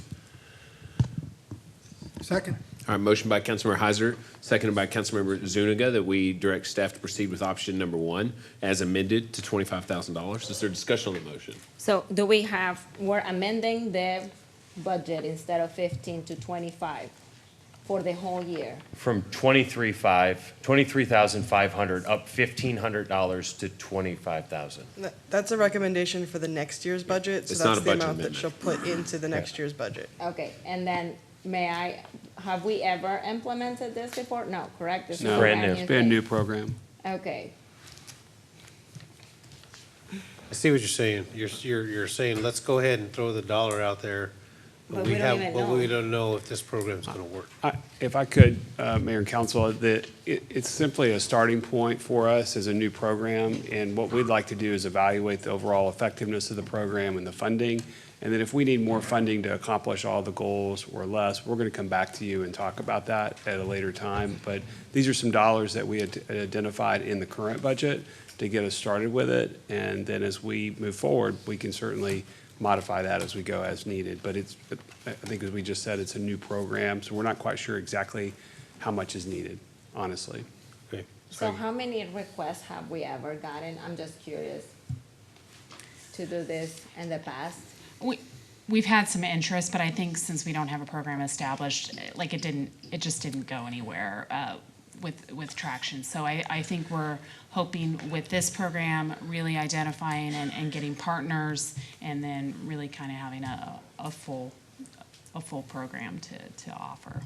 I've typically seen it in cities this size that, somewhere in that $25,000 to $40,000 range has been more than sufficient for the number of requests that come in. It could be a little bit more here or a little bit less, but you're going to have some folks that need a little assistance to get the repairs done. They just don't simply have the resources. They want to make the repairs, and this is a program based on eligible criteria, then we would have a way to connect them. Hopefully there's some other nonprofits and other resources that we connect them with as well. There's a lot of people that want to help.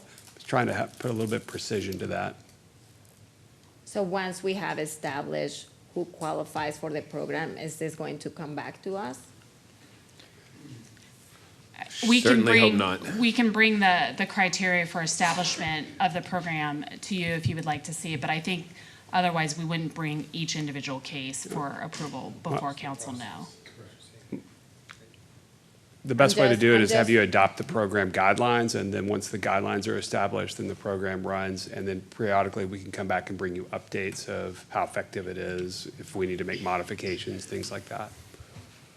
Hey, if we try this and it doesn't work and it's not actually benefiting the people of the city, then we don't do it anymore. Well, I'm not trying to fight. I just want to make sure it doesn't get Yeah. abused. Because then No, I'm gonna I'm have with my you. next door, and I have, I like my grass very short, and maybe my next door neighbor doesn't. And what I don't want is my next door neighbor to abuse the program, and because it is a possibility. So that's what I'm making sure that if we're going to establish this, that there are. Well, that's the criteria. Yeah. The criteria you would have to have a demonstrated need of why you cannot have upkeep on your home. You have some demonstrated financial difficulty, a disability, something that's beyond, I just don't want to mow my grass and I Okay. want the city to do it. That's, if we have to do that through code, then there's a lien process and all those kinds of things that we do. This would be something different than that we would define when you want to keep your property up, but for various reasons you can't. And That's the I idea. just might add one more thing, and that's, I see exactly where she's coming at, because again, if you've got neighbors that are not upkeeping their yard, and they just got a lot of stuff in there, and they live in an HOA, and, okay, it's like, well, I can't keep my house up to date, I'm getting code enforcement knocking on my door, along with the HOAs knocking on my door, along with the companies they use, then again, who qualifies? And if they say, okay, well, all I gotta do is put an application in and they'll come clean it up once a year, or I qualify. But I guess it's just, again, a brand-new program. You're trying to get all of the nuts and bolts to it, and then crossing the Ts, and then, but looking at it from all different angles, because some may say that I could really use this help. And I think the fear that Ms. Parsley is having, and I think I maybe understand her, is that she has a fear that, people are just gonna let their yards go whatever, and, nothing's gonna happen. They could just have the city, the taxpayers, end up cleaning up their yard. But on the flip side, what Mr. Heiser is saying is there's people out there that need the help. They have rundown homes, they have, like say after a storm, for example, after a storm that we had with the ice storm, and last year when we had all those branches fall down. There's people out there that said, I don't have the money to hire a chainsaw person to come out and cut down the branches.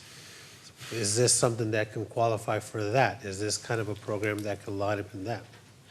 I think maybe it could. I will say emergency declarations usually have a little bit different criteria associated with them. So this would be really kind of a program set up to help people. I've seen it when I was in Georgetown. We did it there. We linked up with community organizations and did something. It really wasn't abused, honestly.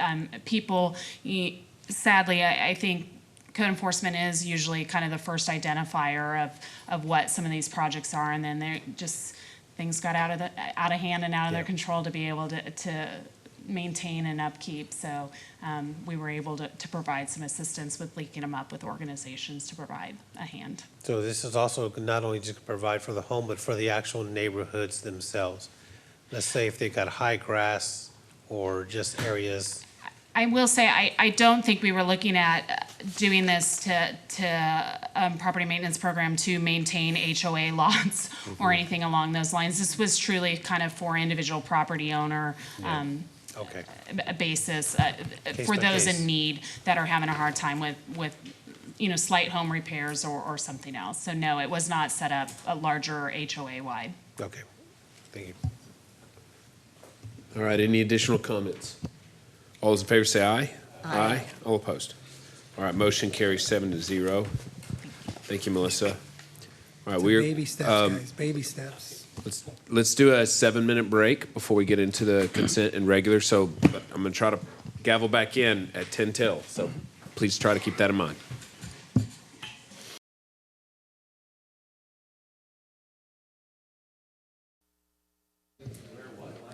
All right, it's 8:50. I'm going to call this meeting back to order.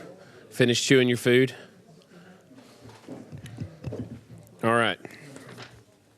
We're going to bring up agenda order. I've got a request to bring up the BGE item to the top. Is there anyone who have any problem with that? I hear there's a 3 a.m. flight that we've got to deal with. All right, so we're going to bring up, I'm sorry, not 18. Agenda item 25, consider approval of task order number 5 with BGE Inc. in the amount of $437,847.30 for the preparation of the final designs for the wastewater treatment plant access road. Mr. Barba. Good evening, Mayor and Council. Leon Barba, City Engineer. A little bit of the background. This is a secondary entrance to the wastewater treatment plant, and it was determined to be necessary during the expansion and reconstruction of the plant. Actually, it was my idea when we first started that first expansion. I didn't want the construction traffic and that we're going to have to build that first phase of the expansion. So I worked with one of the acquisition firms, and we acquired a 50-foot piece of property from 2 different property owners. That was a challenge in itself, but we got it done. And that was really just for a temporary driveway entrance for construction only. That was the initial plan.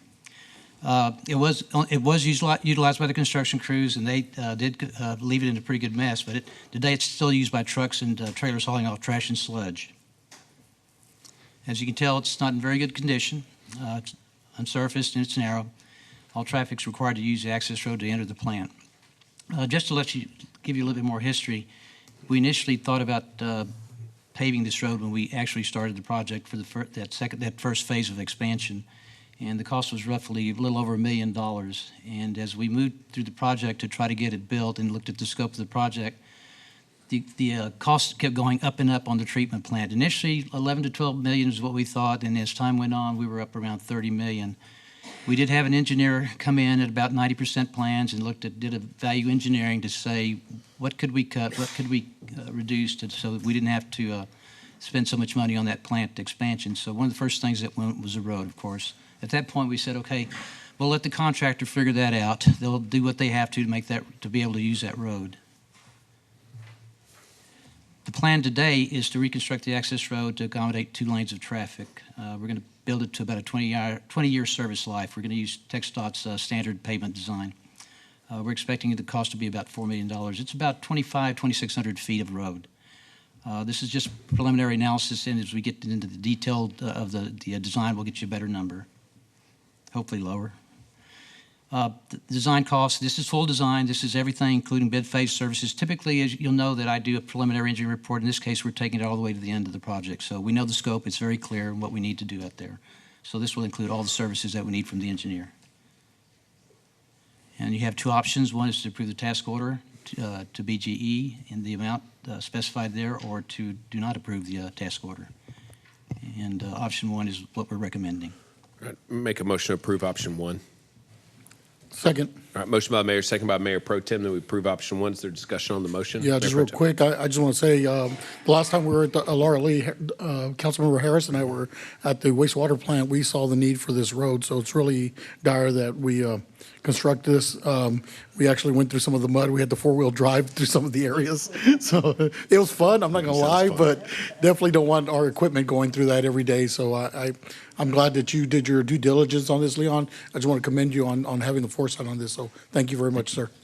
Any further discussion? All those in favor say aye. Aye. All opposed? Thank you. All right, motion carries 7-0. Thank you all very much. All right, now we're going to switch back to the consent agenda. Does anybody have any items they wish to pull or questions to ask on any of them? Mayor, I'd like Pro to Tem. pull agenda item 17. I have questions on 20. All right, hang on.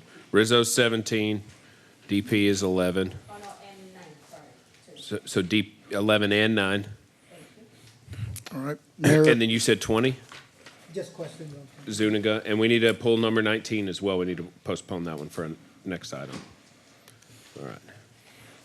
So one more time, what was the? 17, 11, 20, 19, and 9.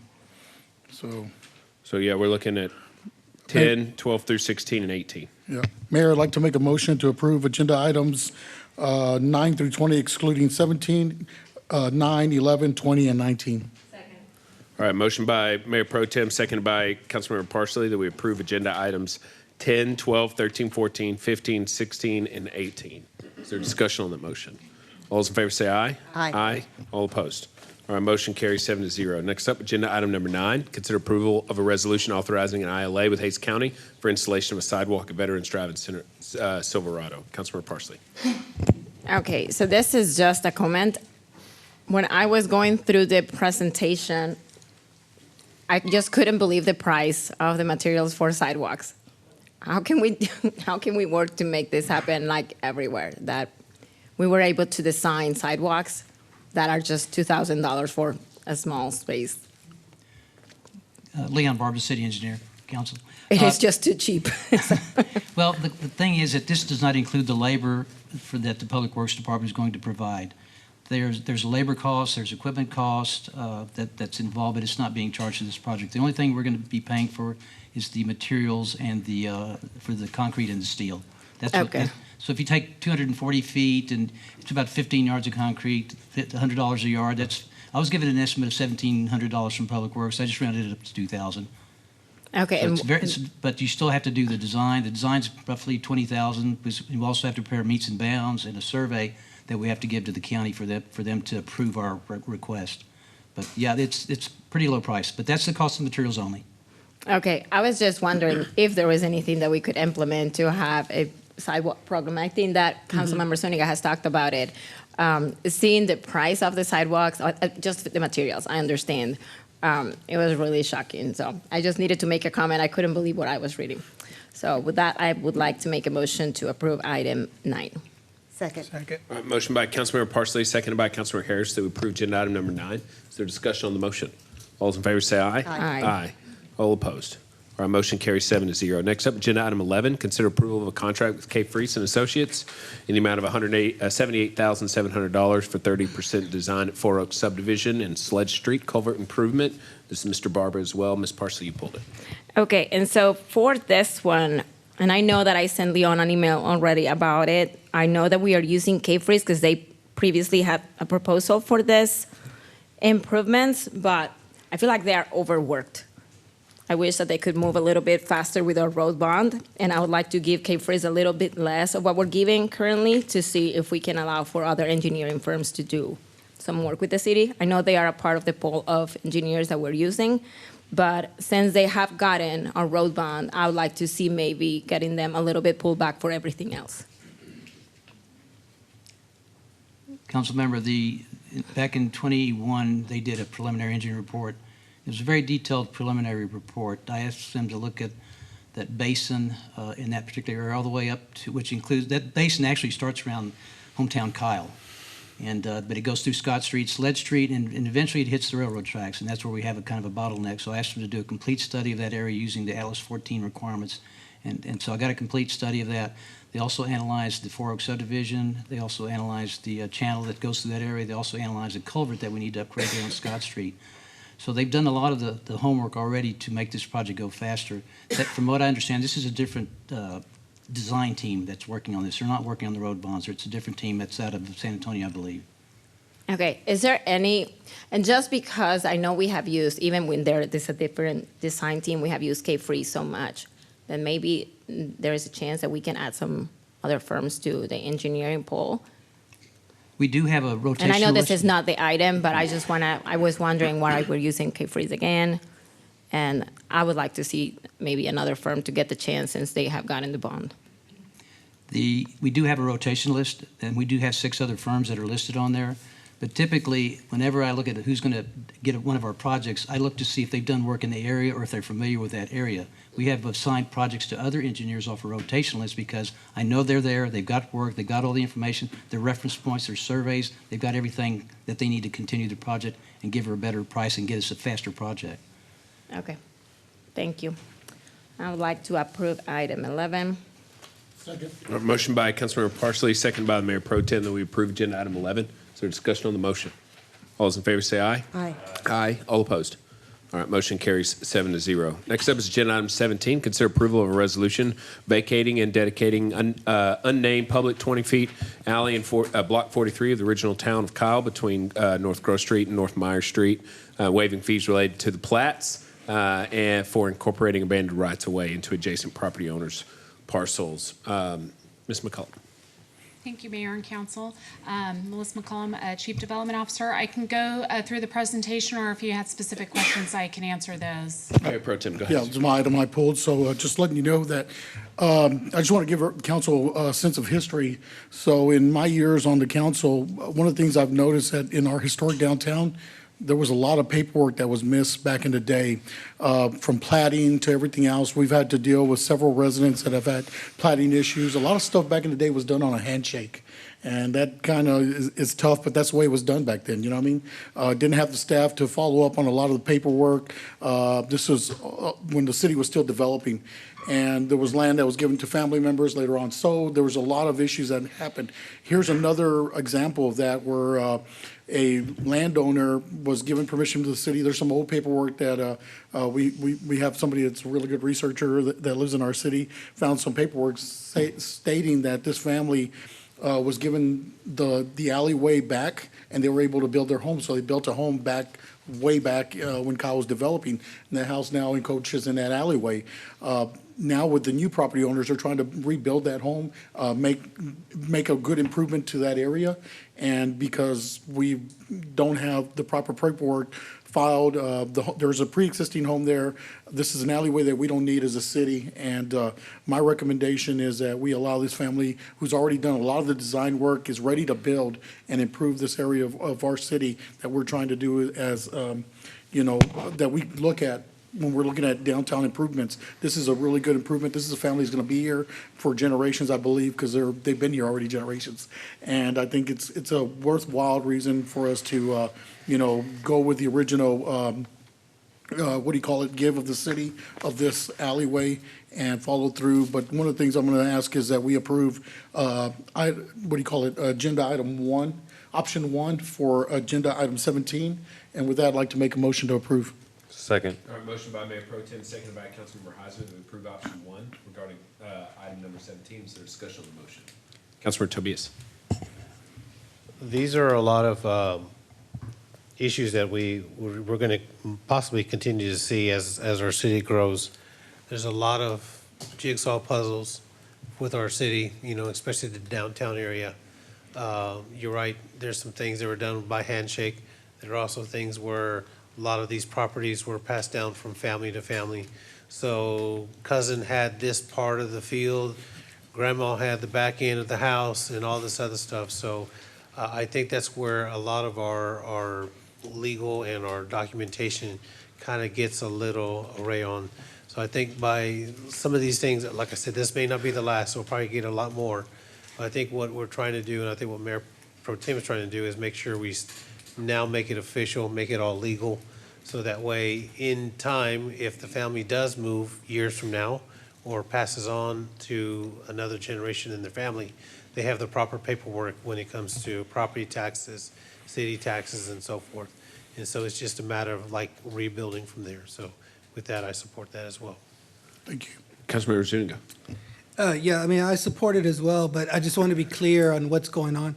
On the adjacent blocks that are next to it, are those alleys also owned by city? Or will this cause a disconnect in that now this is returned to the homeowners, but the ones next to it, we still have the alleys? Or, because I want it to all be uniform.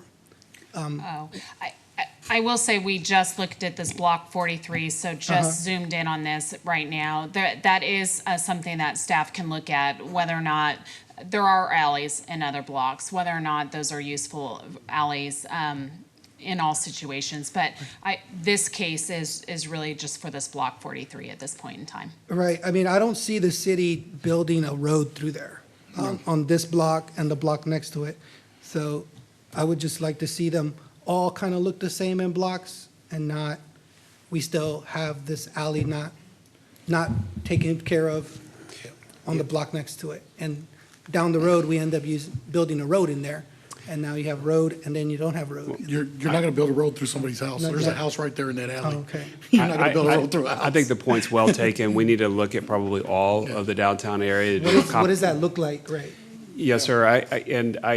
There's no intention to build roads through Right, I here, can see but that. I think we need to do a comprehensive look at the downtown area to see, are there other examples where the paperwork has not been filed correctly and these really need to be abandoned? What's precipitated this is the gentleman that came here this evening. He was trying to get a building permit to build his home. We realized that there was an issue with this land here, and so we wanted to get it addressed immediately because we knew it needed to be addressed. There may be other blocks as well that need to have this done as well. We just need to spend some more time looking at those. But point's well taken. We're not ready to come forward and bring all of those other blocks because we haven't researched those. Yeah, and that's just to add to my point again, we have the same situation in Mesawood, where there's like a lot that's behind houses and it's city-owned. So then that goes back to your previous agenda Right. item, ma'am, Waka. where, is it city that's gonna be responsible for the upkeep of that area, whether it's the grass or the trees and so forth? And same thing with the downtown area. There's more homes, I'm sure, that there's probably little parcels that the city owns, and then some that another family owns or business and so forth. And then that's why you have some yards that are cut, and then in the back, it's overgrown fields or overgrown grass. But then again, then it becomes the city's problem, but then again, how do we get back there? Because you have fences, and then you got private property, and you can't enter that, so. More to come. Any additional discussion? Like, the motion to approve this agenda item? It's already on. I'll second it. I already did. Okay, Okay. I'm going to call for the vote. I didn't know what was going on anymore. That's all right. Okay. All those in favor say aye. Aye. All opposed? All right. Motion carries 7-0. Yeah. We still want to vote on 19, Stephanie? Where's Stephanie? All right, we're going to bring up agenda item 19, first and final reading. Consider approval of an ordinance of the City Council of the City of Kyle, Texas, approving 2024 annual update to the SAP for Limestone Creek. Yep. Good evening, Mayor, City Council member Stephanie Libby with Norton Rose Fulbright. We were before you all at the last City Council meeting where you approved the offering document for the bonds related to Limestone Creek. And if you recall at that time, I had mentioned that these bonds are Phase 1B of the initial series of bonds that we issued last year. So we were not levying new assessments to support this bond issuance. We were going to use assessments that were already in place. So we just pulled this agenda item because we realized late this afternoon that we had an administrative error in the service and assessment plan, and that we were collecting the annual collection costs associated with assessments 2 times.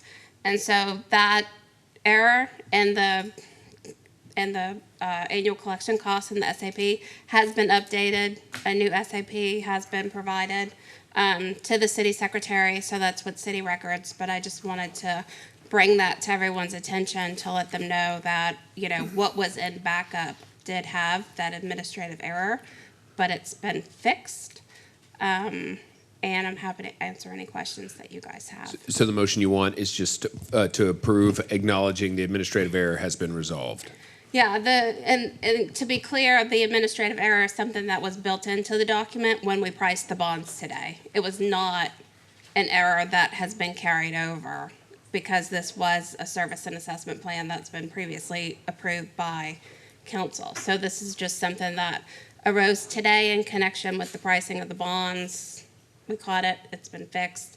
We just need to approve the annual update to the service and assessment plan as it's been corrected. All right, I'd like to make a motion to approve agenda item number 19, of a service and assessment plan for Limestone Creek with the acknowledgement that there was an error that has been corrected and updated by Norton Rose Fulbright. Second. All right, motion by Mayor, seconded by Councilmember Harris, that we approve agenda 19 as discussed. Is there discussion on that motion? All those in favor say aye. Aye. All opposed? All right, motion carries 7-0. All right, next up, agenda item 20, consider approval of a resolution relating to establishing of the city's intent to reimburse itself for lawful expenditures of fund related to various improvements in TERS number 2. Mr. Zuniga, do you have any specific questions on that? Yes. So I'm going to approve this, but I do have a question or two, and let's see if we can answer them. So the question is, how are we going to know, basically for protection, that when we've reached the borrowing capacity of this TERS 2? So we're going to 30 million now. So how will the taxpayer be protected that there's going to be a good amount of captured tax value in that TERS 2? So, Like what protects us from overspending in there? sure. So a couple of different things. For all the project costs and things that are spended on project costs related to the TERS, those project costs are approved by both the TERS board and city council. And so what you have before you tonight is a reimbursement resolution, and that simply memorializes the city's intent to reimburse themselves for project costs with bond proceeds as those bonds were issued. So last city council meeting, there was a TERS board meeting prior to council.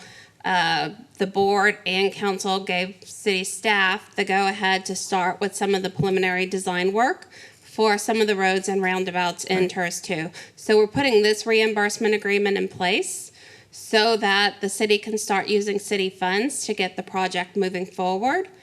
When the city is ready for construction, we can issue bonds, and then from those bond proceeds, these preliminary design costs can be reimbursed to the city. Right, I get all that, we approved Okay. it, but getting reimbursed, getting the captured value to repay the 30 million that we're going to bond, how do we know that there will be enough captured tax value in there?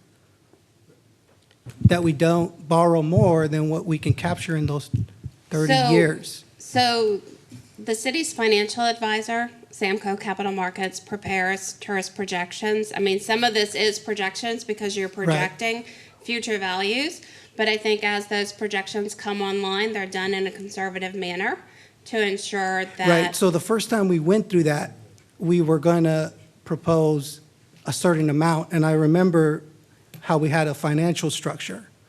But now that we're going to 30 million, I didn't see the financial structure presented. And when I read through our budget, there was a shortage of what we thought the expected captured value was going to be last year. We're already in a shortage. So if I can try to answer the question, and Stephanie may amplify some of this. So we have a financial pro forma, shows all of our debt costs and those debt costs being paid out of this TERS district. This action for the reimbursement resolution allows us to take any of those costs that are going to be related to the capital improvements and then ultimately issue bonds to pay for those costs.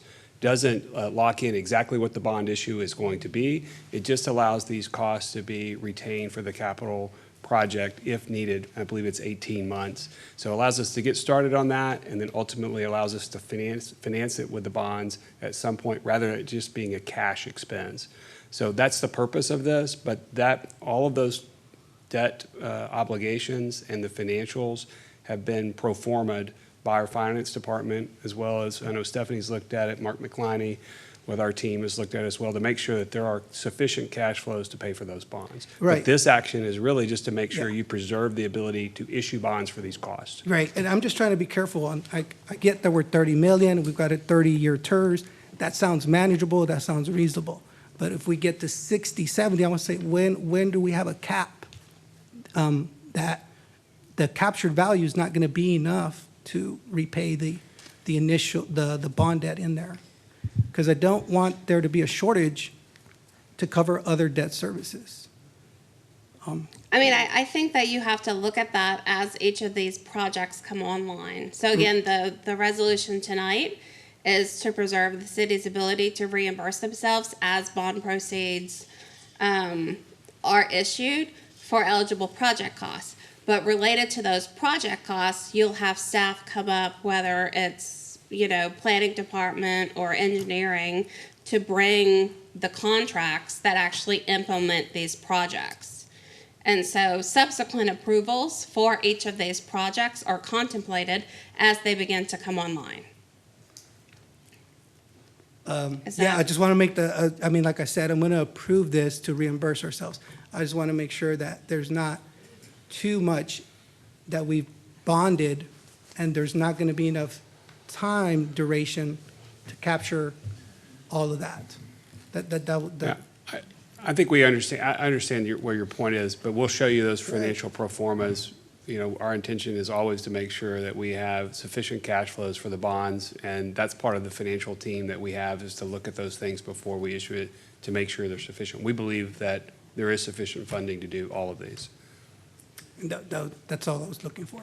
Okay. Thank you. I will make a motion to approve agenda item 20. Second. All right, motion by Councilmember Zuniga, seconded by Councilmember Heiser. We approve agenda item 20. Is there discussion on the motion? All those in favor say aye. Aye. Aye. All opposed? All right, motion carries 7-0. Thank you, Stephanie. All right, next up is agenda item 21. Consider approval of a resolution amending the City of Kyle policy on appointments for city boards, committees, and commissions. Mr. Elizondo. Less complicated than bonds. Oh, no, it's not. Good. Not this item. We'll see. This is the 10th time in the last 40 years that this item has been brought forward. It's way more than bonds. Great Go ahead. introduction. Good evening, Mayor and Council. Jesse Elizondo, Assistant City Manager. I don't have it in front of me here, but I can start. This is a resolution updating our policy for boards and commissions. There's a lot, as the mayor was just saying, to each one of these items, but for the sake of this first glance overview, I'm going to run through each one pretty quickly, and then we can go back and discuss any of these buckets that we're updating for the policy as much as you guys would like to. So really quick, this is a breakdown of the 14 boards and commissions that we currently have. This is actually from July of 2023. Assistant City Manager Amber Schmeitz did a really in-depth, great job of going through all of our boards. And so I just took everything that she worked on throughout that time and put it together in a chart here. You can see the liaison, the size. I figured if we wanted to talk about any specific board, we could come back and utilize this chart. I also wanted to point out that throughout all of these different boards and commissions, we have over 100 volunteers that volunteer on these boards and commissions that do really important, great work throughout the city and make recommendations across all of these different expertise to council. So we have quite a few members that we're talking about here. When we're talking about the update to the policy, we're really talking about, I'm going to go quickly through here, and like I said, we can go back and talk about any of these in detail, but we're talking about 4 main buckets that we're updating the policy with, or that staff would recommend updating the policy with. The first one is first and foremost to centralize all of our boards and commissions into the city secretary's office. We have currently a decentralized process where the liaisons in the different departments are running each board, and we've had, frankly, some issues across the boards and commissions with uniformity, with paperwork, with training. And so we'd like to centralize all of that into the city secretary's office and utilize some software that we already have through our agenda suite to streamline a lot of those functions, some of which we'll talk about just now, so that the communication going out to all the boards and commissions, so that the paperwork that's being filed, so that the training that we have for the boards and commissions is all uniform and the same, and that the agendas that are going out for all of those are also uniform. The second bucket that we're talking about as far as an update to the policy is the application process. So currently all of our applications go through our HR department. And without getting into a ton of detail, we're essentially asking these volunteers to go through a full job description, job application. And it not only is it pretty tedious and arduous on our HR staff, we've actually heard from several of our volunteers that wanted to apply, that the whole process is just a little bit too much as far as going through those job applications and stuff. So what we'd like to do is utilize that suite and that centralization inside of the city secretary's office to simplify the applications. So that each application will be tailored toward the boards and commissions, but it would be a much simpler and easier application for our volunteers to fill out. On top of that, that would give us the ability to keep applications open year-round. So one of the things we've heard from volunteers is it's very hard to keep track of the boards and commissions and when the seats actually open up. So you'd have to be paying really close attention to a board if someone fell off and the seat opened up. This would allow us to have a simple application that if anyone's interested at any time during the year, they can go in and apply. And then those will stay with their profile under the boards that they apply for. And anytime a seat opens up, when we talk about the next item, anytime the seat opens up, those applications will be put together and presented to a committee so that everyone that has applied up until that point will be looked at and considered for appointment. So the third bucket is probably the one we'll talk about the most tonight, and it's the interview process. And we can come back in as much detail as you would like to talk about this. There's quite a bit here, but staff's recommendation for multiple reasons is to do away with the current interview process that we have and to instead put in 3 2-member committees of council. So you would have, and just because we don't want to have 4 people sitting on a committee, these would be 3 committees with 2 council members on each one, and the mayor would be a floating member, so he could sit on any of these 3 committees. And these committees would rotate. Staff would facilitate the committees. The staff would also facilitate the applications and getting them all together for any openings that open up. And these committees would rotate and get together whenever we have openings for different boards and commissions and look at the applications. Obviously, staff would be there as a resource to answer any questions that they have. We would also like board and committee members or chairs to be there also as a resource to weigh in. But ultimately, it would be council whose appointment it is to look at these applications, to look through all of them, and then eventually make recommendations to the whole council for appointment. And then fourthly, the last bucket is really just a fun promotional and recognition process bucket that we feel has been missing from our boards and commissions, and that is one, to hold specific training for our boards and commissions. So as you all know, it looks very easy to sit up on the dais and either be in a meeting or run a meeting. It's a lot harder when you actually sit up there and have all kinds of things going on. So we'd like to have some board and commission meeting trainings where we get together with our boards and talk to them about Robert's Rules of Order and the things that can happen in a meeting. And we'd also like to have separately a very specific chair training. And maybe the mayor can show up and introduce himself and give some words of wisdom of how to run a meeting. But it is very difficult to sit up there on you've been appointed, you start a meeting, citizens show up to speak, there's items on the agenda, and all of a sudden, boom, go. It can be very daunting. So we'd like to introduce some of our boards and commission members in with some training. And then lastly, to have a end of the year recognition dinner for all of our boards and commissions. And what we envision, obviously we could structure this in many different ways, but what we envision is a very informal, fun boards and commission dinner where we invite all the boards and committees to this dinner, where we provide dinner for them, council's there to sit with them, to meet with them, to talk with them.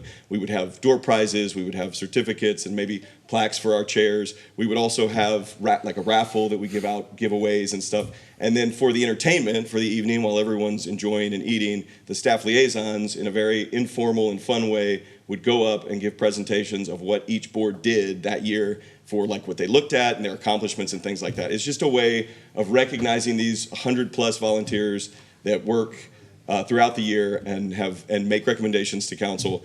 And we do really appreciate them. We know council does, and I think getting everyone together at the end of the year to celebrate everything that was done would be great. So there's a recap of everything that we talked about. Obviously, the ask is to approve the policy as presented, or if we have any changes to the policy, staff is completely open to tweaking it and changing it to whatever council. This is council's appointment and a policy, or to deny it altogether. Councilmember Harris. I would like to recommend 2 changes. One is on the 2-member committees. I'd like to recommend that be 3-member committees, and the 3rd member being the chair or vice chair of the relevant committee. Instead of just the 2 city council members. So just to be clear, it would be a Voting. three-member committee because the mayor's a floating member on that. Well, And then then, it'd so be- it would be you're saying a four-member committee, Well, you say 3 two-member committees, and that would be 2 council members and the mayor's floating. right, which he would be a So official it would be member of the 3 committee. members plus Right, the mayor. Plus the Yeah. chairs. Now, I would just say this to council, again, it's completely up to you guys, but anybody that you put on those committees as a official committee member is going to have a vote in what Right. goes to the appointments, and if that's what you guys would like, staff looks at these boards and commission appointments as council appointments. Right. This is your power that you have as council to look at these boards and committees and make appointments. So I just want to be clear that if we're putting other members on these committees, they also now have that power to make a recommendation for Well, appointment. there's 3 votes, they have 1 out of 3. Sure. So I Four. think that public input and the input directly voting of the committee chair or the board chair would be really, really important for transparency. I think we'd phrase the policy in that way if that's the will of council. Might be times where a committee is looking at multiple openings, so there would be multiple chairs. But we could phrase it to where whatever board is being considered, the chair would have a vote. Yeah, the relevant in committee. The relevant committee, Yeah. yeah. We could phrase it that way. It's the way it used to be. It worked really well. Okay. We can certainly do that. Councilmember Tobias. You must have saw the meeting that I had back in 2021. Because everything that you said at the very end about gathering everybody together, I remember bringing that long time ago, about just having a group setting, have all the parks and boards and everybody do a presentation. But I remember it's like, well, it'd be very hard to get everybody all together in one room at one Saturday or one evening. But I think it is a good idea moving forward as we are evolving, that we do have a night or something like that for all our boards and commissions to meet the council. And also maybe if we invite other leaders into, or city people in, they can be able to meet them as well. Because again, the Parks Board doesn't get to see everybody. The boards and adjusters as well probably meet, once or twice a year, the most, but they're still part of the committees. And then I also like the idea about the training, because I've attended some of the boards, committees training. I think sometimes when they are on the spotlight, they may not know to make a motion, or how do you make a motion, or what do you go from there? So I think that would really help on that end. So, Councilmember Tobias, I still have the floor. okay. And I had 2 items that I wanted to address. Sure, go ahead. If you wouldn't mind if I do that. No, go ahead. Second one. Go ahead. The second one is related to the training and responsibilities. So what is not included there is training on the responsibilities and function of the department, that individual department. And tours, like if they're on parks, that they would actually go see all of the parks, the proposed parks, the current parks, and know whatever that department is, what the plans are, what the issues have been in the past, to get a thorough understanding of that. That is, in my experience, not really being done effectively.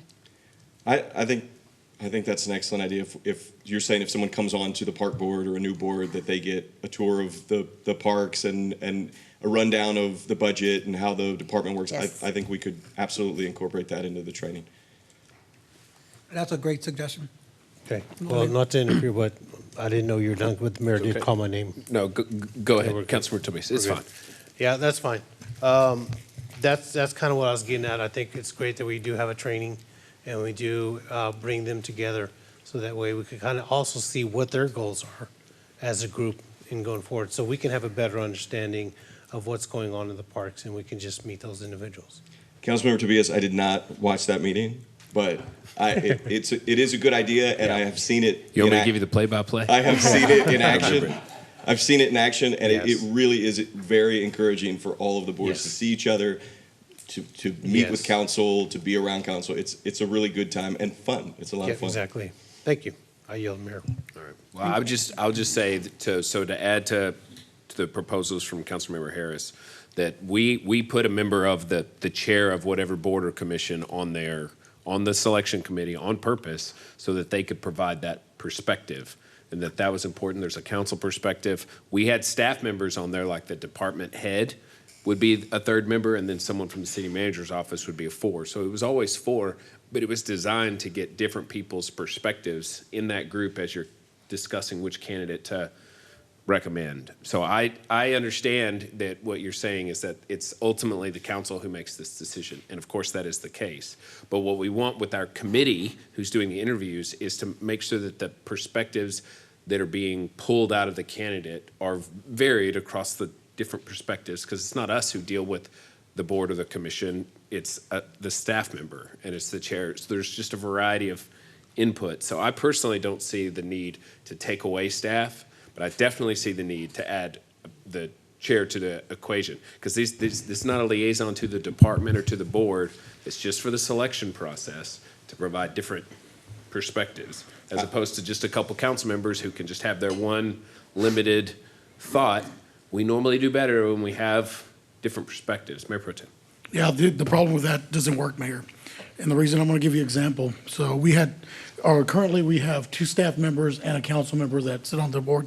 Unfortunately, when those staff members don't agree with the council member, you have an issue. That council member is going to lash out, and that just happened. And that was really something that we're trying to avoid right now. So trying to rectify that in that way that you're bringing forward is not going to be the benefit for the staff member. We're putting staff in a precarious manner, so I'm thinking what Councilmember Harris said is probably the best way to go. Yeah, because I did not propose that staff go on this committee. I agree. That's the background. Because you're right, but it wasn't the staff that caused the problem. No, it wasn't the staff. For this conversation. So your solution is let's add more elected officials to that equation. I'm just saying anytime. Yeah. Anytime Well, that look, you put staff in that position, it's going to be tough for them. The chair of the board of whatever commission or committee that we're talking about was assigned that position by their peers. So that board is saying that that person is someone that they think knows the processes the best, who's maybe served for longer, has that insight. So if we're going with the 2 members plus a floating mayor, then if we added the chair, there would still be the ability of the council, three people, to have that power, and it invites them in the chair into the discussion at least. So just for my understanding, it will be the 2 council members, a staff member, and the chair to be No. present? No. No staff, 2 council members in the chair? 2 council members in the chair would be the To be- voting. The voting Members. or in the interview panel? No, The interview panel that votes to recommend Okay. to the It would- council. It would be not the- two council members and the mayor. He can float to all three of them. Yeah. and then, And then the chair of the committee, of the board that's being considered. So And we're no taking staff. staff completely Right. out? Now, That's what they're proposing. I do Yes. want to assure council that staff can still weigh in and give their opinion on everything that they know about the board. Staff is still an integral part of this, putting together the applications, getting the meeting together. They just don't have a voting part in what's being recommended to council. I think that's wise. So are we being added then to a second board and I assume commission? that updating this policy will strip away the old one, so that there will no longer be assignments. So whatever board you were assigned to goes away if we adopt this, and then we'll have to come up with a new workshop discussion or voting yeah. period where everybody selects. Or you said something about a rotating. It's rotating. It would be So rotated. it's just assignment, and you might be up for P and Z, you might be up for. Something else. It's Art. rotating. It Yeah. keeps it fair along. It keeps it fair along the process. That way you're not just on P and Z. You're not just on parks. This way everybody gets a turn at it, and it keeps the process fair. Because if you have 2 council members that are just stuck on one committee, they could, influence like P and Z or something like that. This way it's floating, it's rotating, and you're moving. Then why don't, the current process of us sitting up here and offering our time to be on the boards and commissions of which we have interests seems to work out, and because we're all given the opportunity to say, I am interested in this thing. I have also- my hand. If you don't say I have my hand anything, up. then that is on you, because you didn't say anything. But we're not talking about outside boards and commissions. We're talking about our internal boards and commissions. So I don't we think we're had, really appointed to those. we had a selection That's what I'm process. and talking we- about. I had my hand Councilmember up. Parsley goes. Council Parsley had the floor. Yeah. we had a selection process and everybody voted into what interview panel we wanted to be a part of. I think we all agreed on that. Yeah. Because everybody has different interests. I mean, I don't know that there is a need to change that, but if we're gonna have 2 council members added to that, then of course we will have to have, I mean, I don't want to be removed from the panels that I am a part of, because that's where my passions are for. The one thing I do wanna add, and that was brought up by one of the members for one of the boards, is that there needs to be an assessment to conflict of interest because of what happened the last time that we selected, that we had a proposal for somebody to join one of the boards. If you have personal issues with one of the members, then, and you are a part of that voting process, then I think that you should be removed, though. I do think that adding the extra elements, as opposed to just one member of council, if there's 3 of us that are there, it takes away that chance of that personal conflict. Because that's what you're saying is, like, in the past, if that one person who had that specific issue wanted to influence a specific outcome, they really had a lot of power to do that, or they would have to, as Councilmember Rizzo said, spar with staff. So I think your proposal addresses that. I didn't really think there's a huge need to solve with this, but it's fine with me if y'all want to try it different. At least this is all about trying to deliver a better product and not about going the opposite direction, which is what it was back in that fateful day. Well, Councilmember Tobias and I will not mention. I have no problems with just the floating nature of where we serve, because I don't have the knowledge necessarily to be on the train depot board. Well, so I think you're right. Why don't we do a hybrid version? You got it all brought up. Everybody can pick which board their number one choice is, and give your 1 and your 2. Cool. And everybody's one choices, even if 2 people have the same one. If 2 people want P&Z or 2 people want economic, then they'll go. We fight for it. And then we can just sort of split it out from there, as opposed to the rotation, which I'm also okay with the rotation. But I do think it's a good point about where our passions lie. We don't necessarily want people interviewing for Yeah, boards. we're talking about improving the product being the outcome of these selections and the productivity of these boards and commissions. Then we should have people in the positions, the selective positions, who, number 1, are interested in it, and 2, have expertise to back up that interest.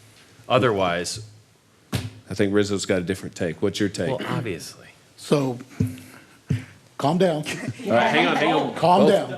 It's Calm late, down. but It's getting late here, all right? So here's, bullyism. what one of the things will happen, calm down.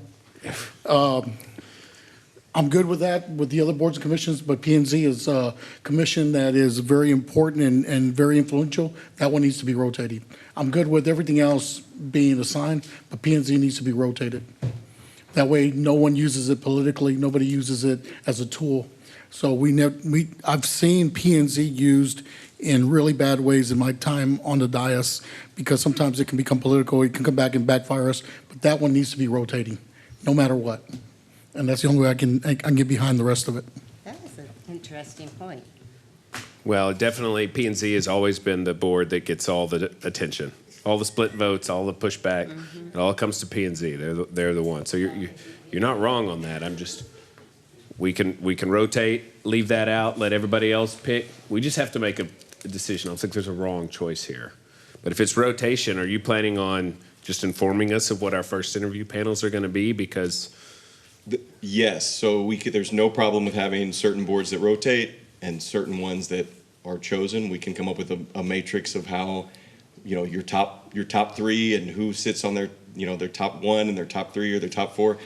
I've done that before. I would request that when I bring that forward for that next meeting, that we let Seaton know, just so that when someone gets on their 3rd and 4th, because everyone else got their 1st and 2nd, it can get a little bit complicated, but we can do it. We can work it out. We can also have P&Z as rotating, and everything else is set because of people's preferences. No problem. And then the way that would work is the minute that chair opens up, whoever's rotating, whoever's on the rotation for P&Z, we would set that meeting with those council members and the chair. And then if your chosen board opened up, we would just set the meeting with you and whoever you're sitting on the committee with. That sounds like a great plan. It wouldn't be complicated from an administrative what we standpoint. have so far that I think we can all go along with is adding the chair to Councilmember Harris's suggestion. Also, the department level training to make sure that they're, which is true, because we used to interview people for Parks and Rec, and the question we would ask is, can you name the parks of the city of Kyle? And it would be like 1 out of 4 people could name about 20% of our parks. It just, there's a lack of, and it's fine. It just, the training is helpful so that people can really actually get onboarded. So I like that proposal as well. So we could agree to that into your proposal and then have you take our feedback, maybe come up with a plan to present to us for specifically what this is going to be, because we all have different opinions on this. Sure. I don't really care, but we need something we can all vote on. We can get you all's feedback first, and then we can put something together. Send out an email, give us your top 3 preferences. That way you know kind of whatever the departments everyone cares about, Yep. which ones that you don't say it out loud, but the ones that we don't care about as much. And then less interested. I feel like I was good about 3 sentences ago. Top priorities. All right. Top priorities. I'd like to, so is it okay if we adopt the proposal? Because the proposal's got the random rotation, he's gonna have to bring back a fix on that. Yep. All right, where are your options? Do you have like 1, 2, 3, and 4? I can fit, if you adopt the proposal with the recommended changes, we can fix everything, and then just to bring back the matrix of The magic pill that's gonna solve all that. on what All right. board. I'd like to make a motion to approve agenda item number 21 and add, with the amendments, that we would add the committee to be a 3-member committee, 2 council members plus the chair of the board, as And the mayor. Yeah, and the mayor's the floating, as well as the department level training for each of these boards and commissions to make sure that members are being Mr. onboarded. Mayor, mine was chair or vice chair, because sometimes you're going to be looking at the chair's position. That's true. So. Chair one of the or other. vice chair, and the department level training. That's a motion. Is there a second? Yeah, just a correction, because you said 3 council members, so 2 council members, the mayor is a floating, plus, Plus the chair of that board. That's Chair. the Or vice chair. intent. Or vice chair. Or vice chair. correct. All right, is there a second on that? Wonderful motion. Second. All right, motion by the mayor, second by Mayor Pro Tem, that we approve agenda item number 21 as proposed with the following amendments. Number 1, that there would be a department level training provided to new council members so that they can be onboarded fully. And number 2, that the selection committee would be comprised of 2 council members, a mayor who floats, and a chair or vice chair of the board in question.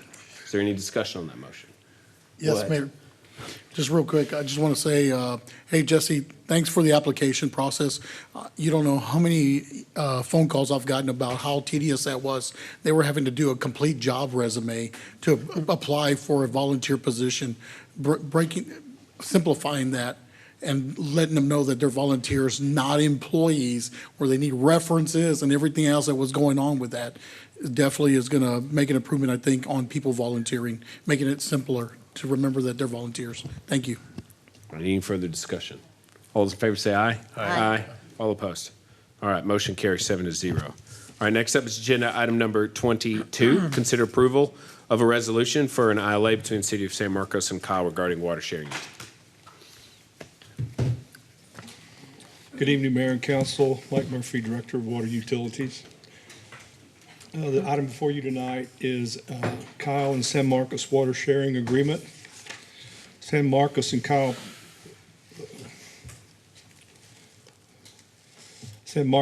possess Edward Aquifer Authority permits, and due to the ongoing historical drought that Central Texas currently is facing, Kyle anticipates the need for additional water during calendar years 2024, 25, and 26.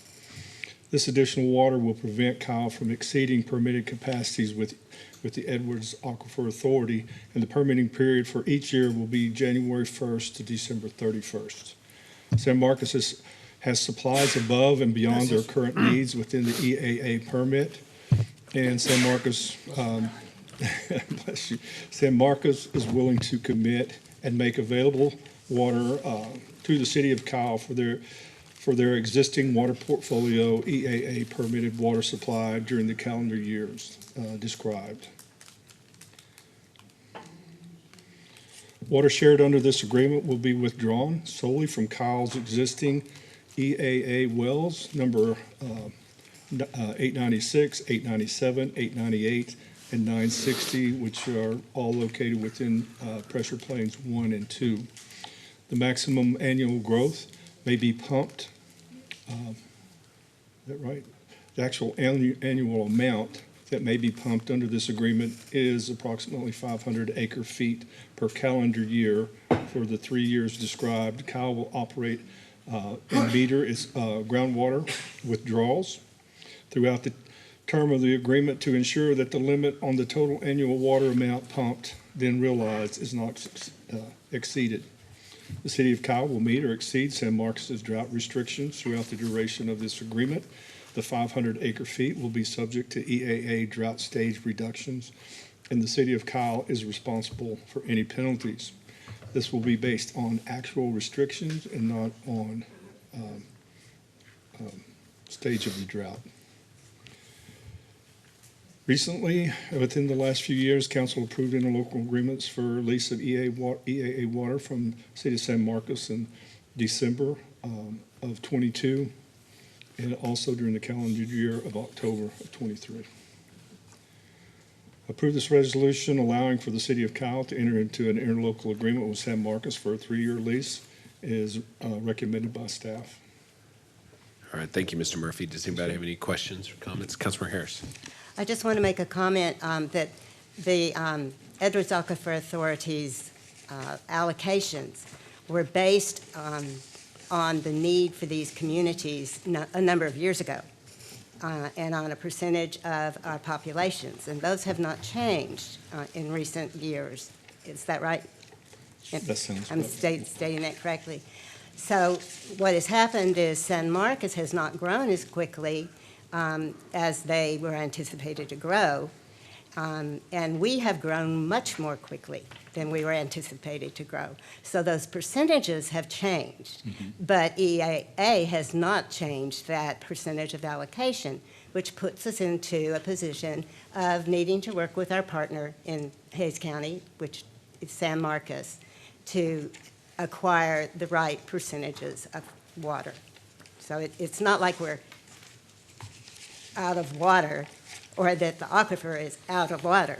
It's a matter of just collaborating and adjusting those percentages to what is equitable. That may be the best explanation of what this is all about that I've heard from this dais since we started, so thank you for that. Thank you. Does anybody want to follow that up? Councilmember Zuniga. No, I mean, I can't beat that, but Hold obviously, on, let me try. No. I'm going to approve this, try. but I have to say my piece. I still want our recycling and our reuse water to be up at this level.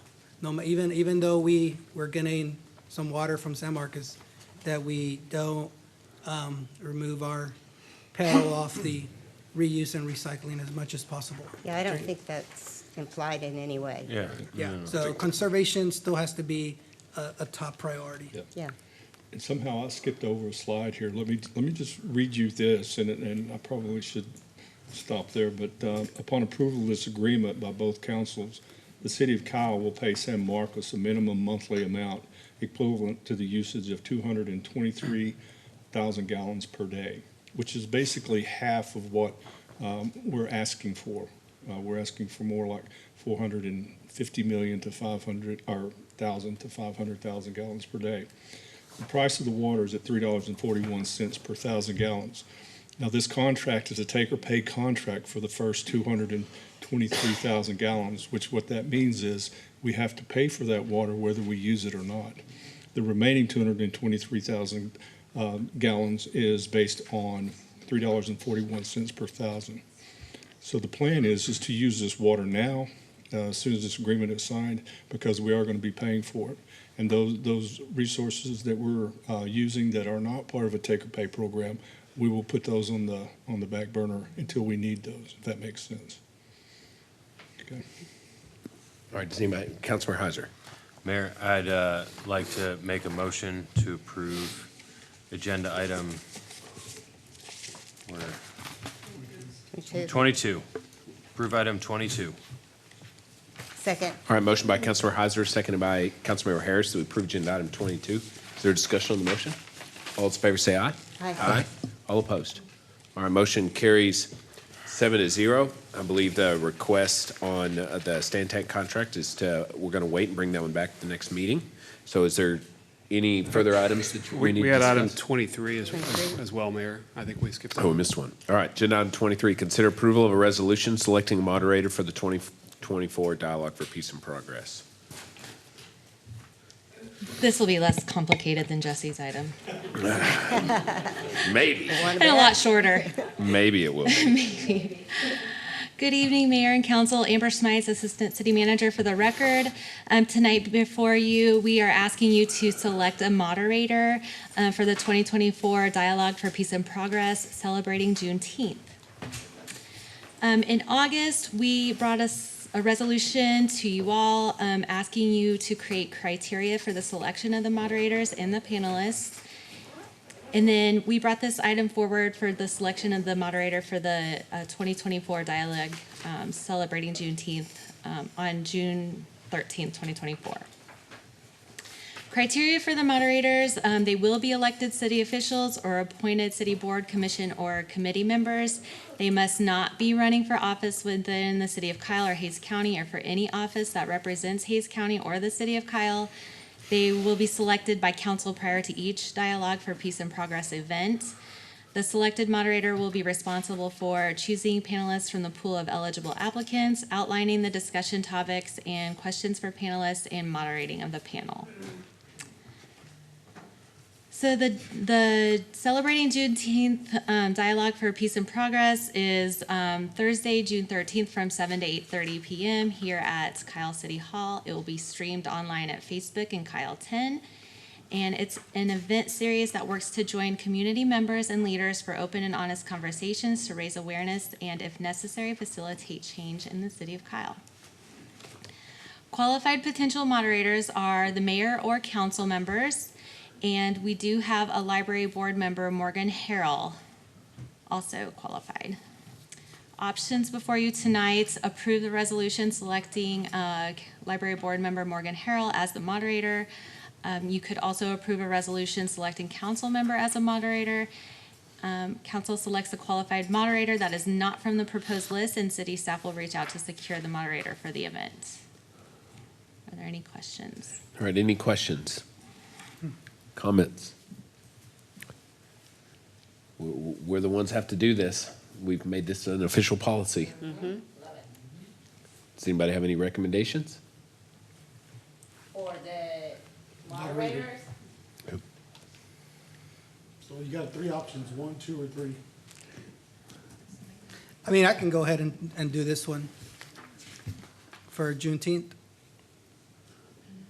If we need a council member to be a moderator. Does anybody have any suggestions towards Councilmember Zuniga being the moderator? Well, I was going to recommend option number 3. What is 3? Somebody else? No, I'm not in agreement with that. I don't think that whoever the moderator is has to be from our city. I believe that that's part of our duties, and that was discussed while we were here, when we talk about who is going to moderate this event. And as part of our duties, and if we're gonna keep going with this event, I believe that it is within our job to be moderators for this event. All right, well, And then we extended that to the boards and commissions, so commissioners could be moderators too. And what if we are not qualified to speak on a subject? How can, you don't have to be qualified, you don't speak, you moderate the people who come to speak. Okay. There needs to be, whatever. all right, so we have one suggestion for, Councilmember Zuniga has volunteered. Does somebody else have a volunteer that they'd like to make for themselves or someone that they'd like to recommend? Mayor Pro Tem. Yeah, Councilmember Parsley, I was just wondering, because you were talking about it, were you showing interest? No. No? I was just asking. No. Then with that, I'd like to make a motion to approve agenda item number 2 and select Councilmember Zuniga as a moderator for the Peace and Progress in June. And Second. also, wouldn't you add also the library person? Yeah, we can do it together. Because you do, normally you have Close. 2 moderators per event. I guess that could be option number 4. You could do co-moderators. All right, well, the option was the motion was to make it Councilmember Zuniga because he fits the description. It was seconded. So is there discussion? Do y'all want to make an amendment to add Morgan The Harrell? library board person, that would be my suggestion. I'm okay with that. Okay, I Mayor- think it's a lot to moderate for one person. Mayor, I'd like to retract my motion.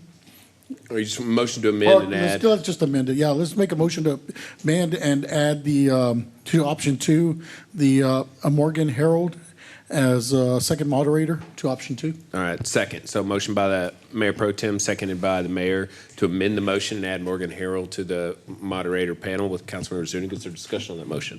All those in favor say aye. Aye. All opposed? All right, motion is amended. Does anybody have any further discussion on the action? All right, all those in favor say aye. Aye. All opposed? All right, motion carries 7-0. Motion to adjourn. Second. All right, we are adjourned. Thank y'all.